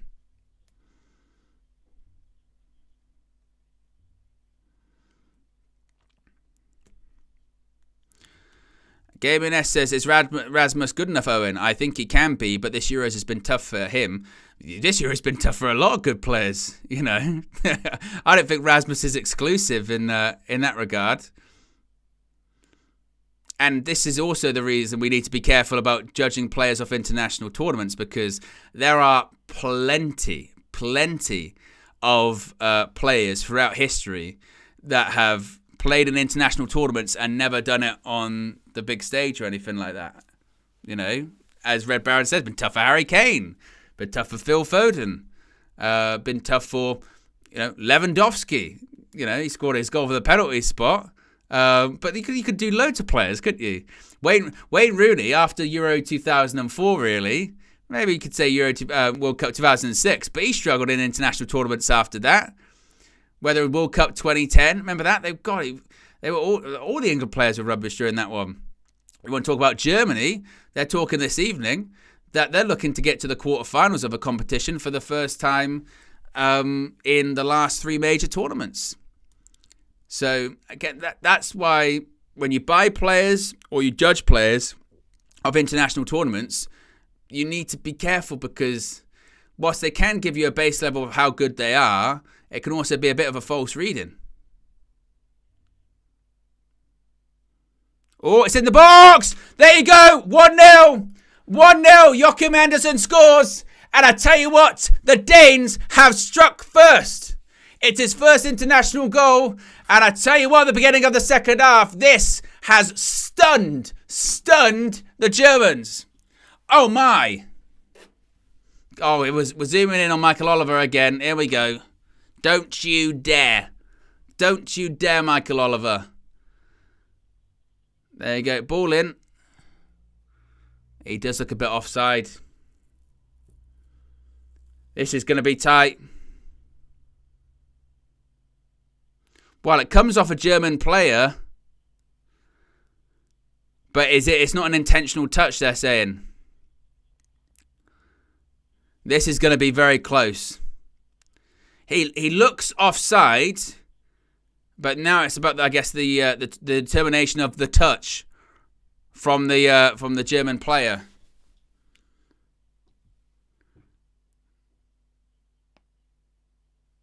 Let's have a look. Michael Oliver, everything touches.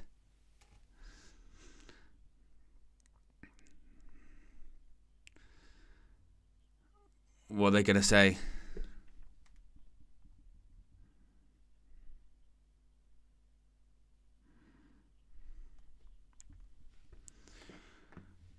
They're having a look.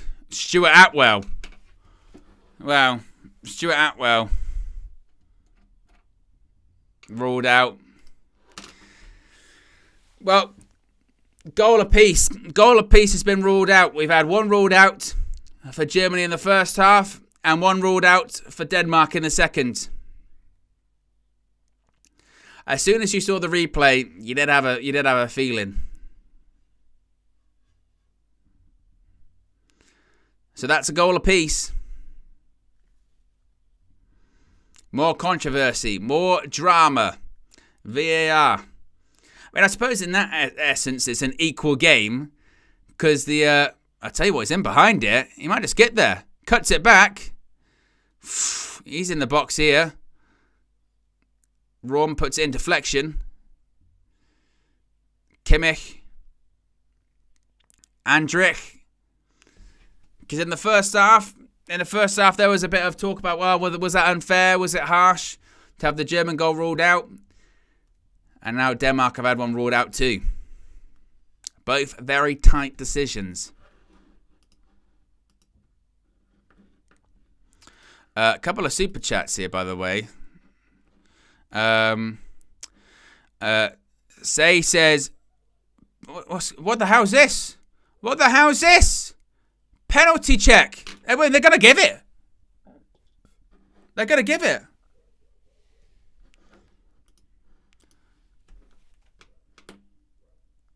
For what? I didn't even see it. For what? Potential handball.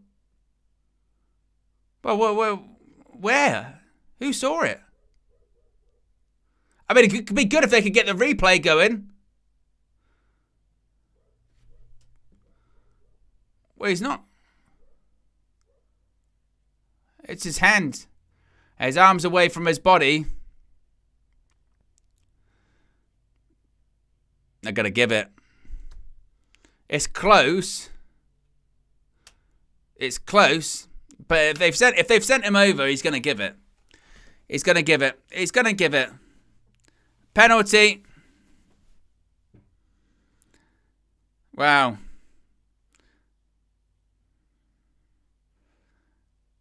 So he's just gone from scoring to giving away a penalty. Honestly. By the way, it's like they got a shock. They went, wait a minute, Germany nearly lost. Germany were nearly 1-0 down. Get up that other end. Get a penalty. Get a penalty straight away. The handball rule and the handball law is just nonsense. I mean, by the letter of the law, I'm not disagreeing that that's by the letter of the law now that's a penalty. But what I will say is, again, the handball law is just ridiculous at this point. What is even handball anymore? Oh, it's out here, but the ball came this far. You know what I mean? What? Because he'll turn around and go, well, what can I do about that? What can I do? Kai Havertz, 12 yards. The stutter. Goal. 1-0. Germany score. Well, this one will count. We've had the ball in the back of the net 3 times, but this time it's 1-0. But,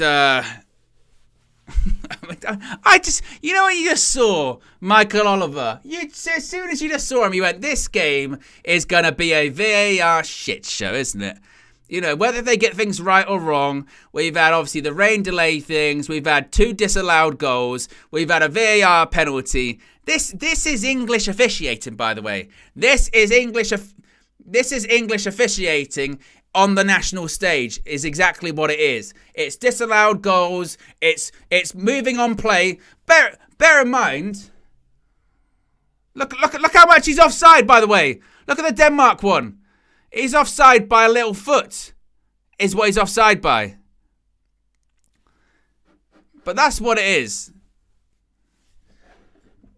This is English Premier League officiating on a national stage, which is VAR drama, ruling out goals, offsides, all this kind of stuff. That's what it is. I mean, I don't have a problem necessarily with the offsides, because if you're offside, you're offside. But the handball rule is rubbish. Germany 1-0 up. And do you know what it is? I don't think people are disagreeing with the sense of, by the law, it's a penalty. I think people will look at that and they'll go, well, I understand that's a penalty because of the law. The problem is the law's wrong. That's the problem.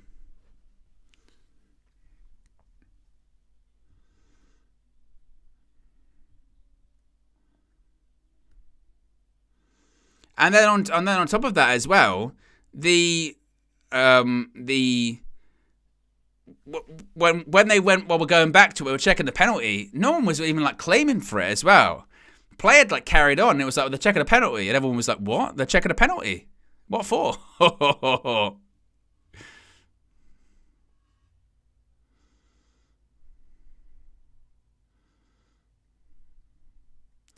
It's just, it's wild.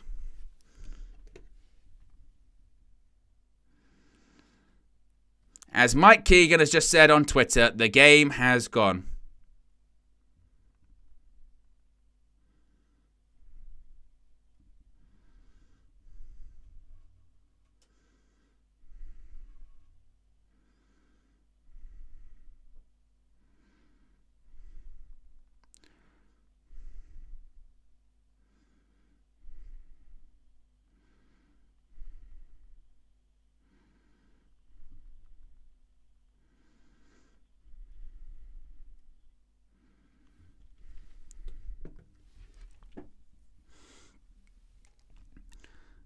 And what's going on here? But it's 56 minutes gone. It's 1-0 Germany. And a game filled with stoppages, with dramas. That's what I was going to do. I was going to do super chats, and then we had loads of stuff going on. Say says very stop-start this game. See what you did there. Say also says... if you could sign any United player, who would it be? If I could sign any United player, who would it be? Or any player for United? I don't know if you want to clarify that one. Say says 60 million down the drain, Kai Havertz scores again. Well.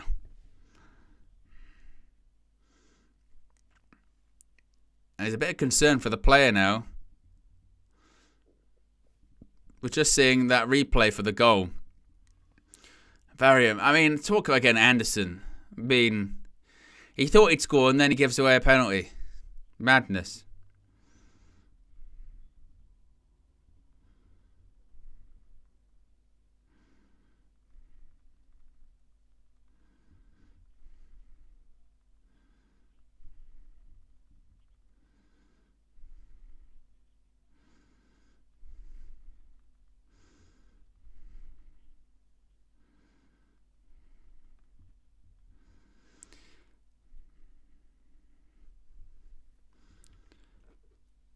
Denmark have the ball back. Vestergaard.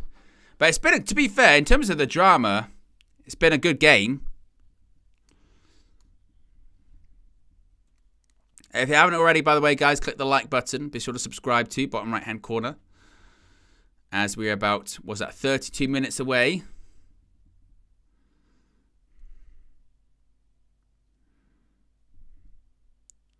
There's more goals in this game, though, isn't there? Definitely. Oh, what a touch by Kai Havertz. If he scores this, it's be outrageous. Kai Havertz! Oh, he's missed. It's typical Kai Havertz. It's typical Kai Havertz, by the way. It couldn't be more Kai Havertz. Look at that touch by Kai Havertz. It's sensational. His throw and goal misses. That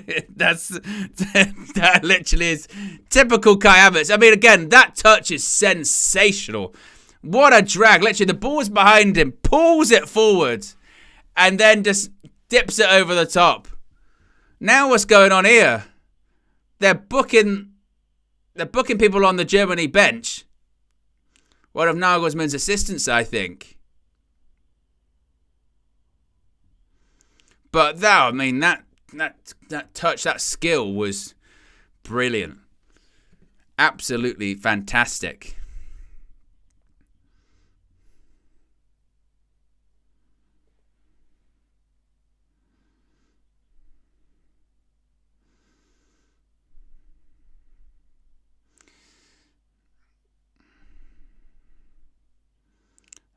Mailer.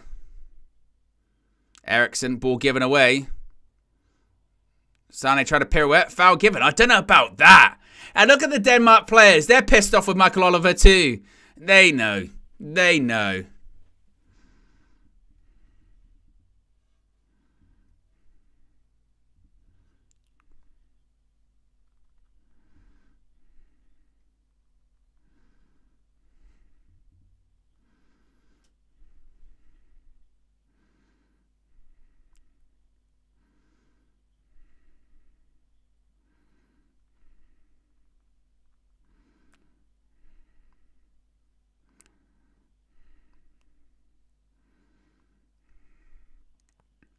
Free kick, Tony Kroos.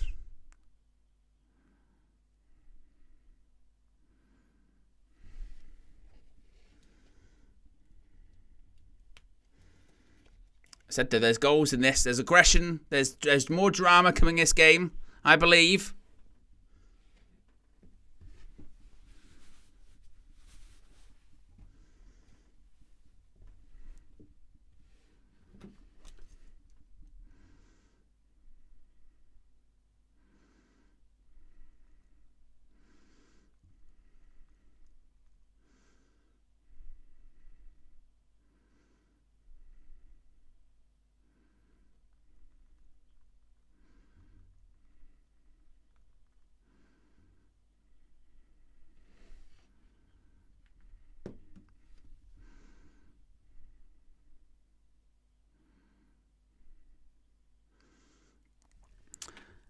Chris Collectibles says, not only is the English team a disgrace, even the referee too is. Yeah. Musiala, good tackle. Gets the German fans off their feet. It was a good tackle. He's been a bit quiet in this game, Musiala. Nagelsmann got a yellow card. But I think that was for his backroom staff.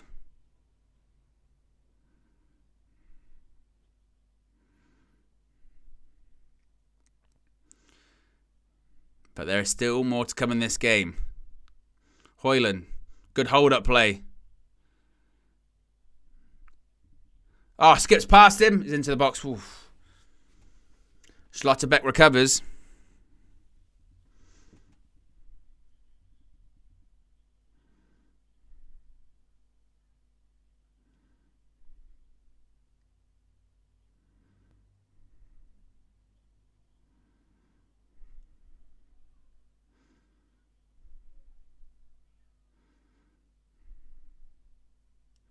Oh, well, unlucky. Musiala again. When he just picks up the ball and he just starts just gliding past players. His footwork is unbelievable.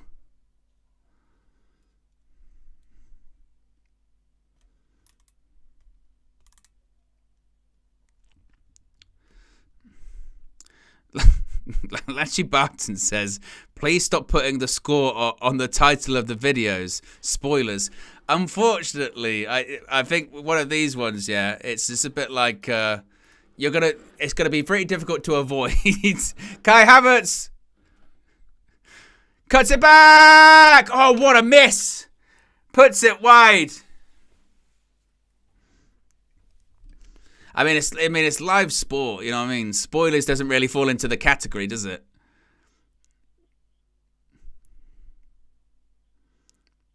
Emre Can's going to come on and Fulkrug.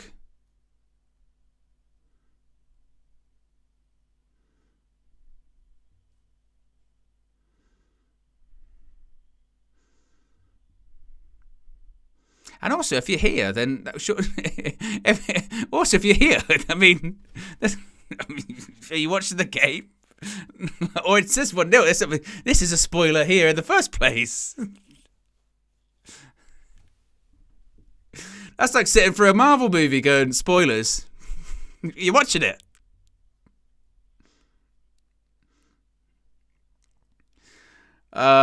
Nearly 65 minutes gone. It's got a goal for this game's got a goal for Fulkrug written all over it. Spoiler. Or does it have a Denmark equaliser?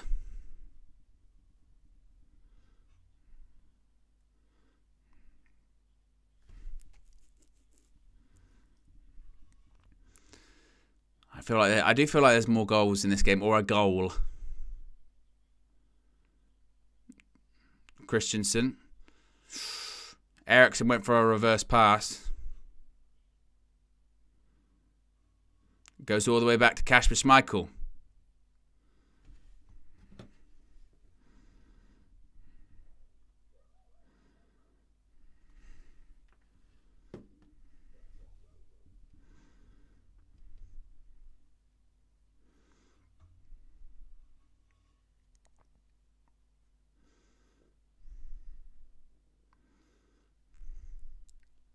Good touch by Mailer.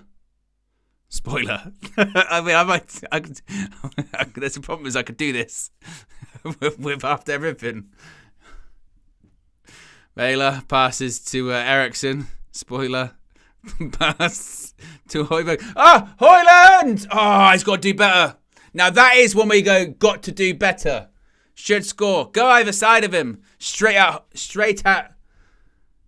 Look at this.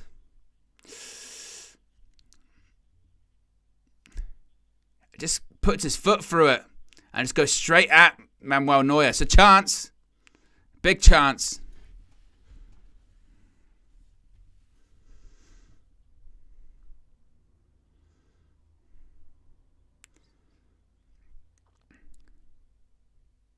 It's a great turn. That's what I'm saying. There aren't Denmark are still in this game.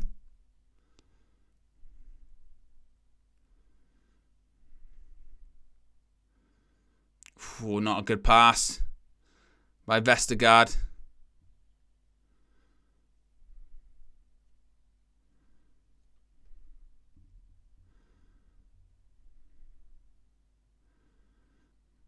Kroos. Kimmich.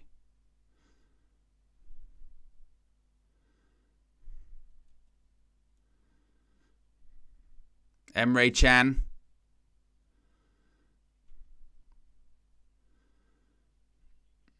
Kimmich thought about a cross. Of course, they've got Fulkrug to aim at now.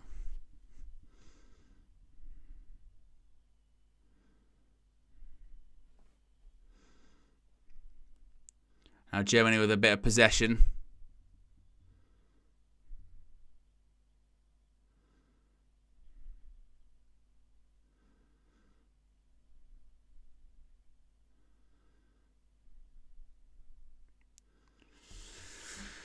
K-Flow says, good game, though. Yeah, absolutely is a good game. Javed says he's not it. Well, I thought the goalkeeper was going to come. Goalkeeper didn't. 2-0, Musiala. Game over, I think. Well, I'm really surprised by this. Really surprised by this. A great goal. It's a great finish by Musiala. But what is Kasper Schmeichel doing? Ball goes over. I'm waiting for Kasper Schmeichel to come out and get it. And he just doesn't do it. I want to see this replay because I'm staggered by this. Because I was expecting Kasper Schmeichel to come out, collect it, or kick it or something like that. But he just doesn't come out. It was a simple ball over the top. Let's have a look. Ball over the top. Yeah, I mean, maybe you're looking at his starting position. I don't know.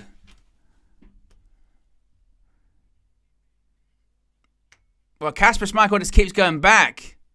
He decides against it. 2-0. I mean, look, it's a great finish. Look at it. Great finish by Musiala, but that's game over. But 2-0. It definitely looked like there was a feeling. It definitely looked like there was a feeling that there was going to be, like someone was going to come out and sort of sweep it up. Whether it was the goalkeeper or something like that. Whether the defenders kind of hesitated because they thought Schmeichel was going to come out.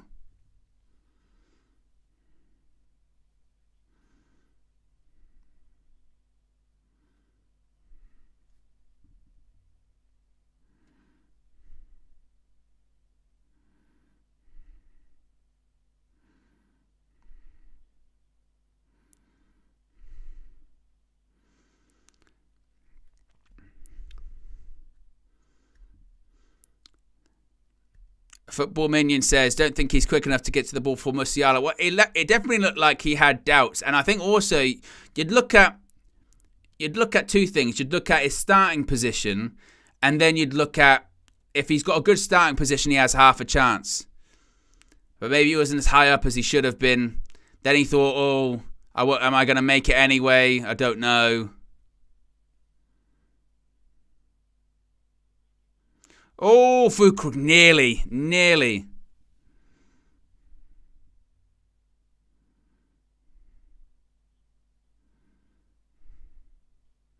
Ericsson.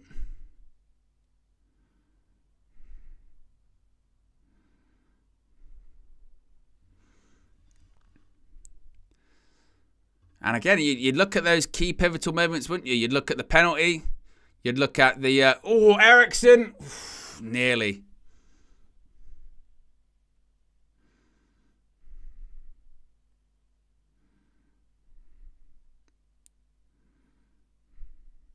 Fulcre's close. He was really close. Less than 20 minutes to go. Germany 2-0 up against Denmark.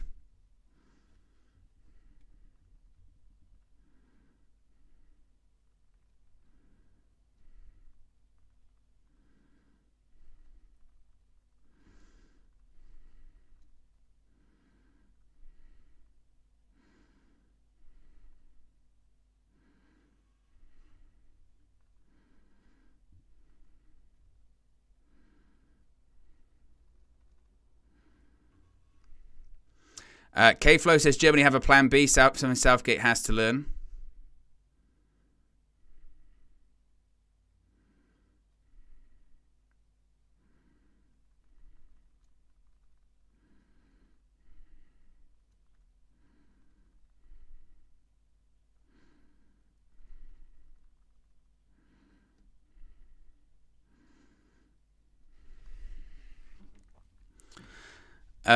Proper Power says Germany and Spain will absolutely batter us. Well, I don't know if that's exclusive to Germany or Spain, really. But you look at Germany, you look at Spain. To be fair, well, I would have said Portugal previously, but then when they played against Georgia, even though they were through, they were not that day, were they? They've really been the teams. And Austria. Kroos, Havertz. Yeah, he's offside. I feel like if we played Austria, maybe it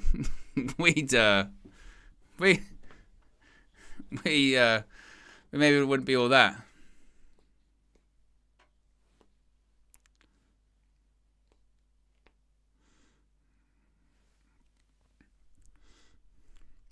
Imran says Portugal made out 8 outfield changes. Obviously, like I said, that's why I said they were already through, so it didn't matter. They made the changes. But it may be...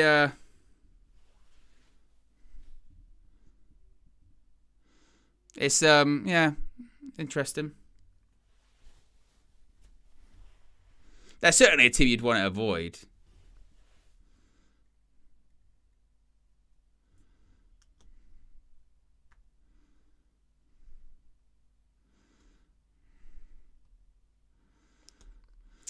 That Barton says England have a good path though. How deep do they go? Well, according to Flex, we're going to win the whole thing. My pre-tournament prediction was quarterfinals. I'm going to stick to it. But because one is watching Switzerland. Honestly, if we beat Slovakia and we play Switzerland, that game against Switzerland, by the way, is going to be very close. Like, if we get through, that game is going to be very close. Because Switzerland, objectively, are playing better football than us.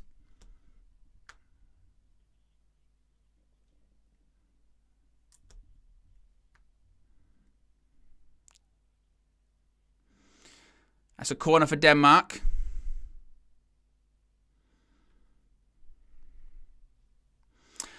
Chris says, Owen, just an off question. If Austria beat either Belgium or France in the top 8, do you think they will go and win the Euros? To be honest with you, with Austria, no team will want to play them at the moment. None. Because you saw how they played against the Netherlands. They start fast, they're energetic, they've got a really good team structure.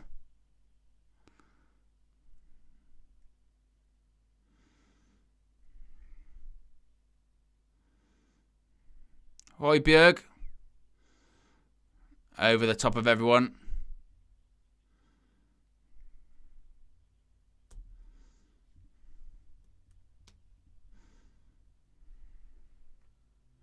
That's a corner.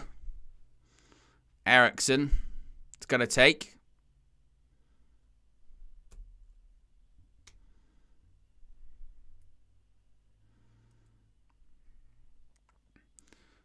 Oh, someone's gone down in the box. I think it's Kimmich.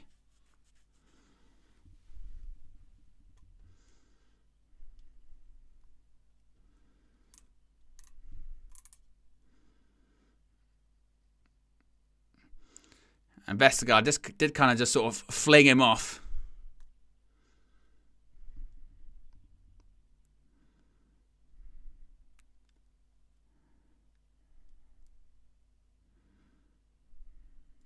Eriksson. Oh, nearly. I thought it was going to ricochet into the back of the net. Another corner.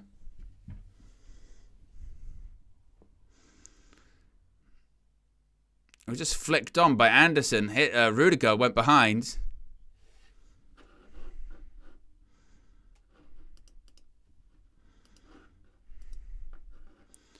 Eriksson once again stands over it. Ball in. Headed away.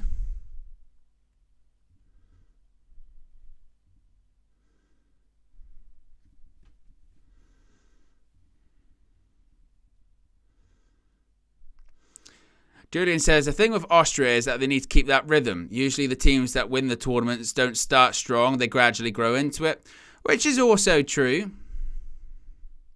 And also, what you have to be careful of as a smaller team, you have to be wary of when they do have that big game that they win, that's not their final, if that makes sense. So, you know, if they're playing, let's say eventually they end up facing, I don't know who they're going to be set up to face. Let's say, right, so they got Austria, they got Turkey, excuse me. They played Netherlands. Well, to be honest, that big game could be against England, realistically. But if it's a smaller team, sometimes you want to be careful that if you don't win the big one, it's like your semi-final or your quarter-final, then by the time the final gets around, it's like, oh, that's not, we've already played our final. You know what I mean? That's the thing you've got to be careful about.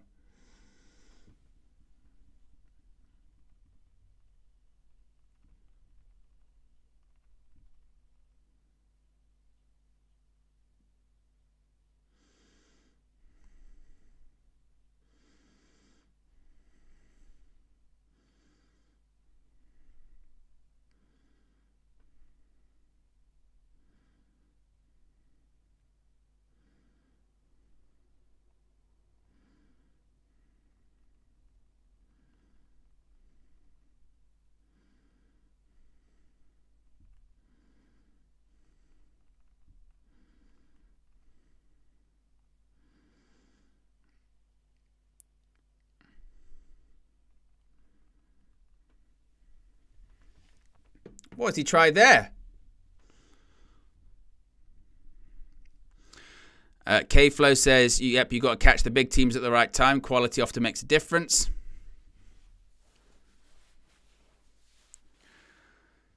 About 11 minutes remain in this. Germany 2, Denmark 0. Certainly a much better game than the Switzerland one. The Switzerland-Italy game was very flat. Not because Switzerland played really well, but Italy just did not participate. It was not like this game where look, Denmark are 2-0 down, but Denmark will be able to come out of this game with their heads held reasonably high and be like, look, we weren't terrible. We did create chances. We were a bit unfortunate with a few decisions.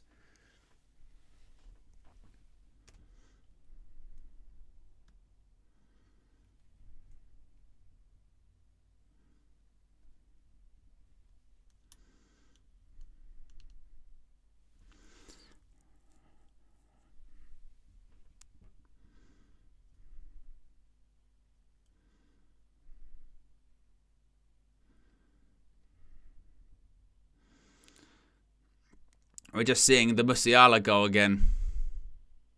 If you notice it there, again, that's the interesting part. You see, even Musiala at one point kind of stopped for half a second.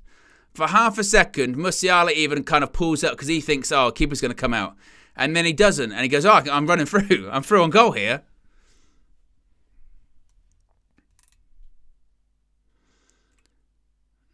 But now they're just looking to see out the game, seemingly. Højlund's coming off. His final minutes of the tournament. Very frustrating one for Rasmus Højlund. Look, he had chances. No doubt about it, had chances. He'll be as frustrated as anyone.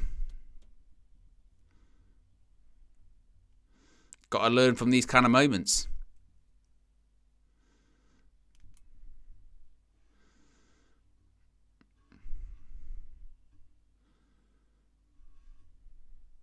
That's a good touch by Højbjerg.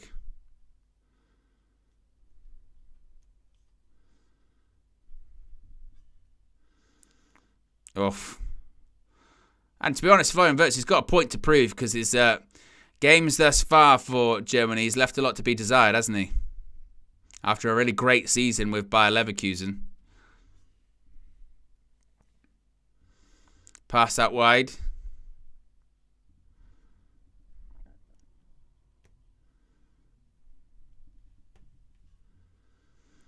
Is there going to be any more late drama? Could Denmark, if Denmark get a goal now, it'll make things very interesting. Oh, Christensen did well. He slipped and managed to keep the ball. Højbjerg, Eriksen. What you really need to do at this point, you just need to get Christian Eriksen on the ball as much as you can. In and around the box, he'll find a space. Højbjerg, Nøjgaard. He's going to shoot.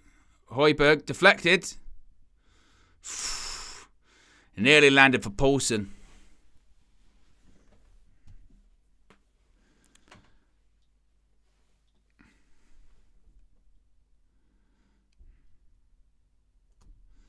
Was a good block in the end.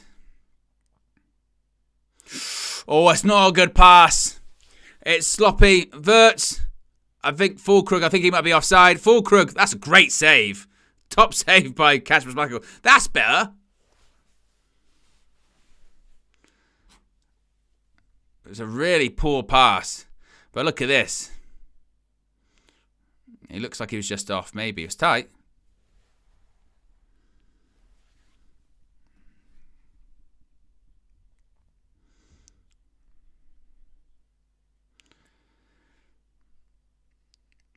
Seven minutes remain in this one. Still Germany 2, Denmark 0.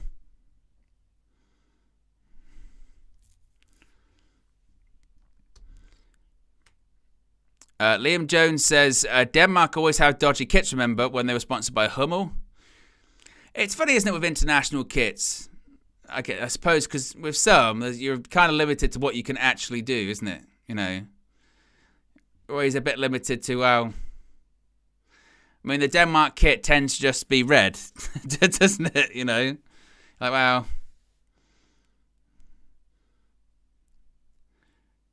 Fulkrug. It's good footwork. Michael Oliver gives a foul in the end. But you do get the impression that, sometimes when it's like 2-0 or something like that, you can get a situation where the opposition team, in this case Denmark, kind of realise that, it's over, isn't it? We're losing. And particularly here, good tackle that. Good tackle by Vestergaard.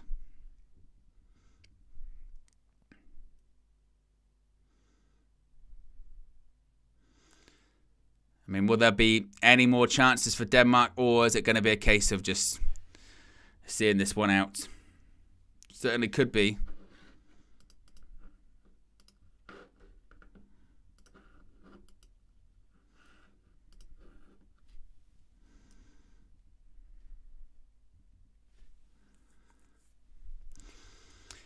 Five minutes remain plus stoppage time. Might be a little bit of stoppage time because of the...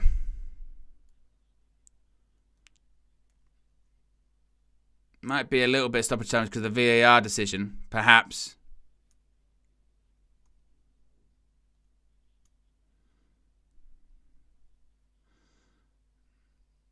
Good feet by Leroy Sané.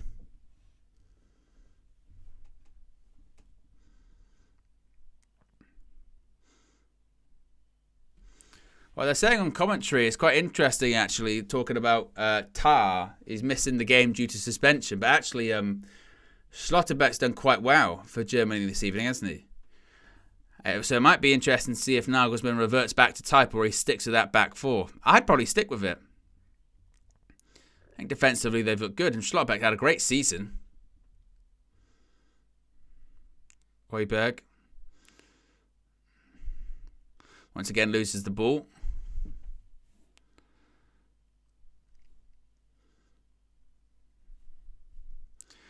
Julian says Tar sorting out his Bayern transfer. Yeah, looks like that is the case. Well, that's also one of the reasons that De Ligt could be leaving, going to Manchester United. Is because looks like they're going to be bringing in Tar.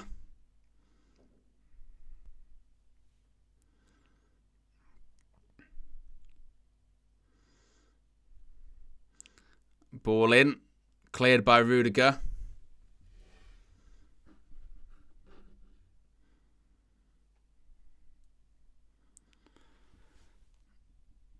Brun Larsen going to travel with the ball.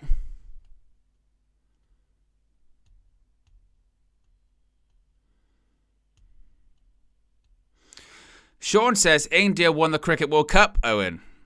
Who is that? Who are they even playing? I was watching it for a bit, and then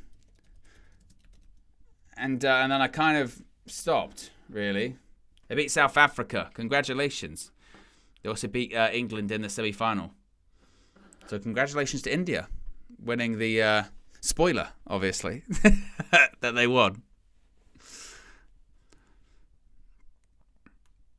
Leroy Sané's off. Anton is on.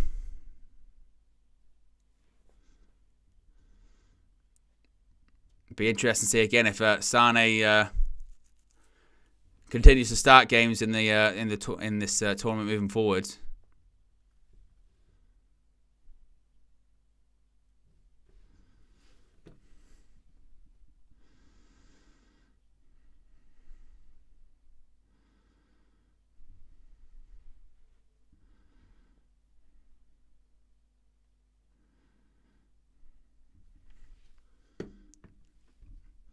Wirtz. Kimmich. That's a poor pass by Emre Can. But there is a general feeling now, isn't there, that despite some of the controversies, despite some of the delays, despite some of the VAR decisions, this is going to go Germany's way. And Germany are going to be joining Switzerland as the first two teams into the quarterfinals of the Euros here. Unless something miraculous could happen with Denmark now. And I mean, this really would be miraculous, wouldn't it? This would be another levels of miracle.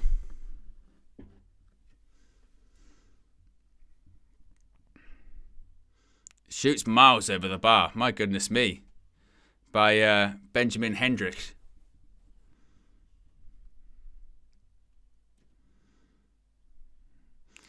I mean, my goodness me, miles over the bar.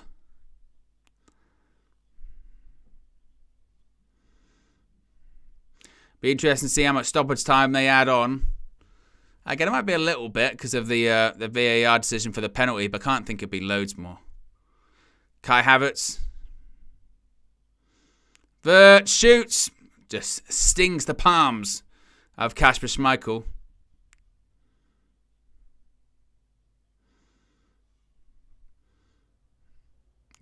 Good turn by Poulsen. They need a goal. They need something.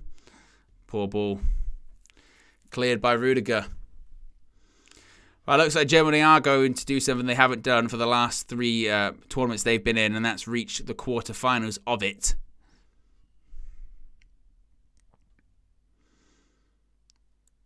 Just wait and see how much time is added on. They're saying 5 added minutes. Again, primarily probably because of the VAR decision, one would think.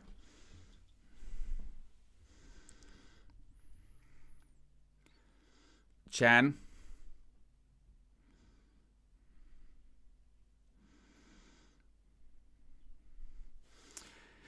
Interesting. They just asked on commentary to Ali McCoist if we're looking at the champions, and he said no. Let me know in the chat. Do you think that Germany are going to be the winners? If not them, then who? Here they go through and go again. It's going to be 3, and it's 3-0. Oh, flags up. I thought it was going to be 3. Just chips the goalkeeper as well. Let's have a look.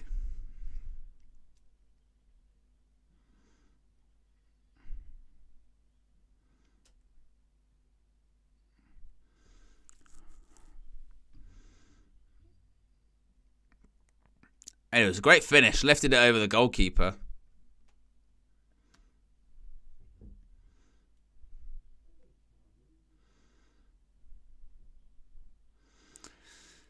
You can see the famous yellow wall. In this case, not yellow, of course. Everyone in the white shirts of Germany.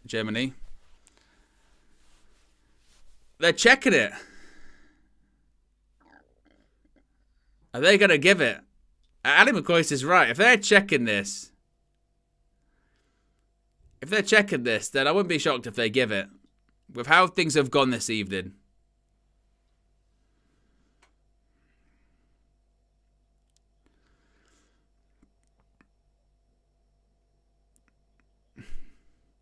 I mean, this would probably just sum up Denmark's night, wouldn't it?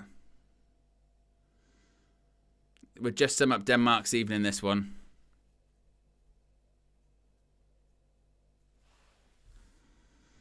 And how long are they going to take? We're waiting for the entire stoppage time. Oh. It's not given. After all that. Well, it's going to add time on to the stoppage time now, isn't it? And that's going to be a corner for Germany, for Denmark.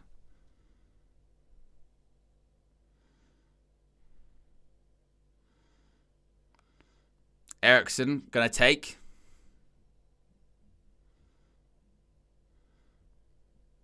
Going to be an in-swinger. Ball in. And here we go. Germany on their counter-attack. I mean, it looks like they might get their third off.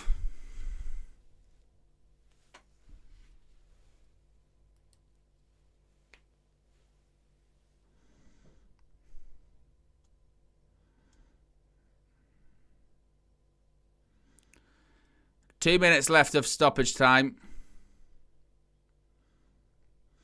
K-Flow says, Mike Oliver just wants a last bit of attention. Well, I'm sure the Danes won't be too thrilled with him this evening. Oh, a chance? Oof. It was a chance for Vestergaard. And look at Rudiger's mad. He's crazy, isn't he? He's nuts. Look at him. He's desperate for that clean sheet. Another ball in.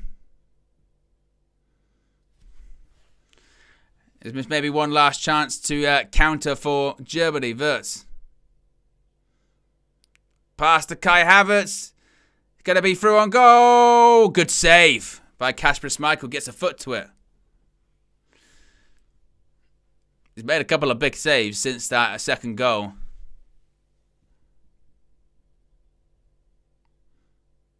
That was a good save. That gets a toe to it.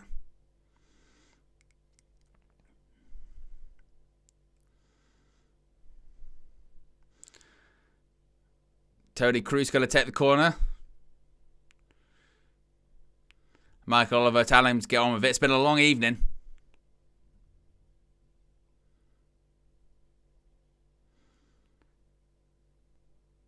Kimmich tried to go past him. Cleared.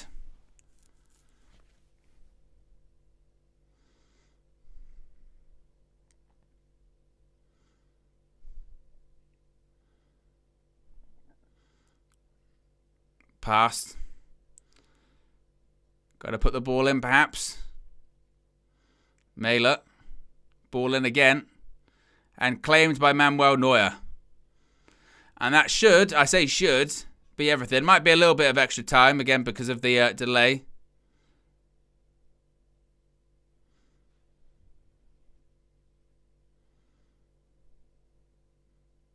Denmark win the ball back. Christensen, just too strong for Wirtz.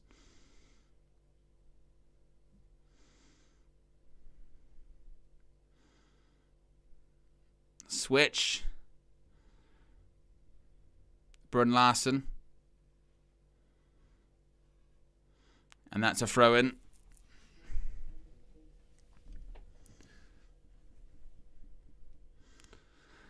And there you go. That is the full-time whistle. Germany are into the quarterfinals of the European Championships. A 2-0 victory against Denmark, and they join Switzerland in the quarterfinals. And for the first time in the last 3 tournaments, Germany have found how to get past either the group stage or the last 16. Big up to everyone that's tuned in. Be sure to click the like button. Be sure to subscribe, bottom right-hand corner. A reminder, I'll be back tomorrow for my sins. England are playing against Slovakia. There's also a match on after that, so I'll be live for all of those. Make sure you click the like button. Make sure you subscribe. Make sure you check out Flex's interview with Kevin Hatchard about Manchester United's transfer targets, and I'll speak to you again very soon. I'm out of here. Peace.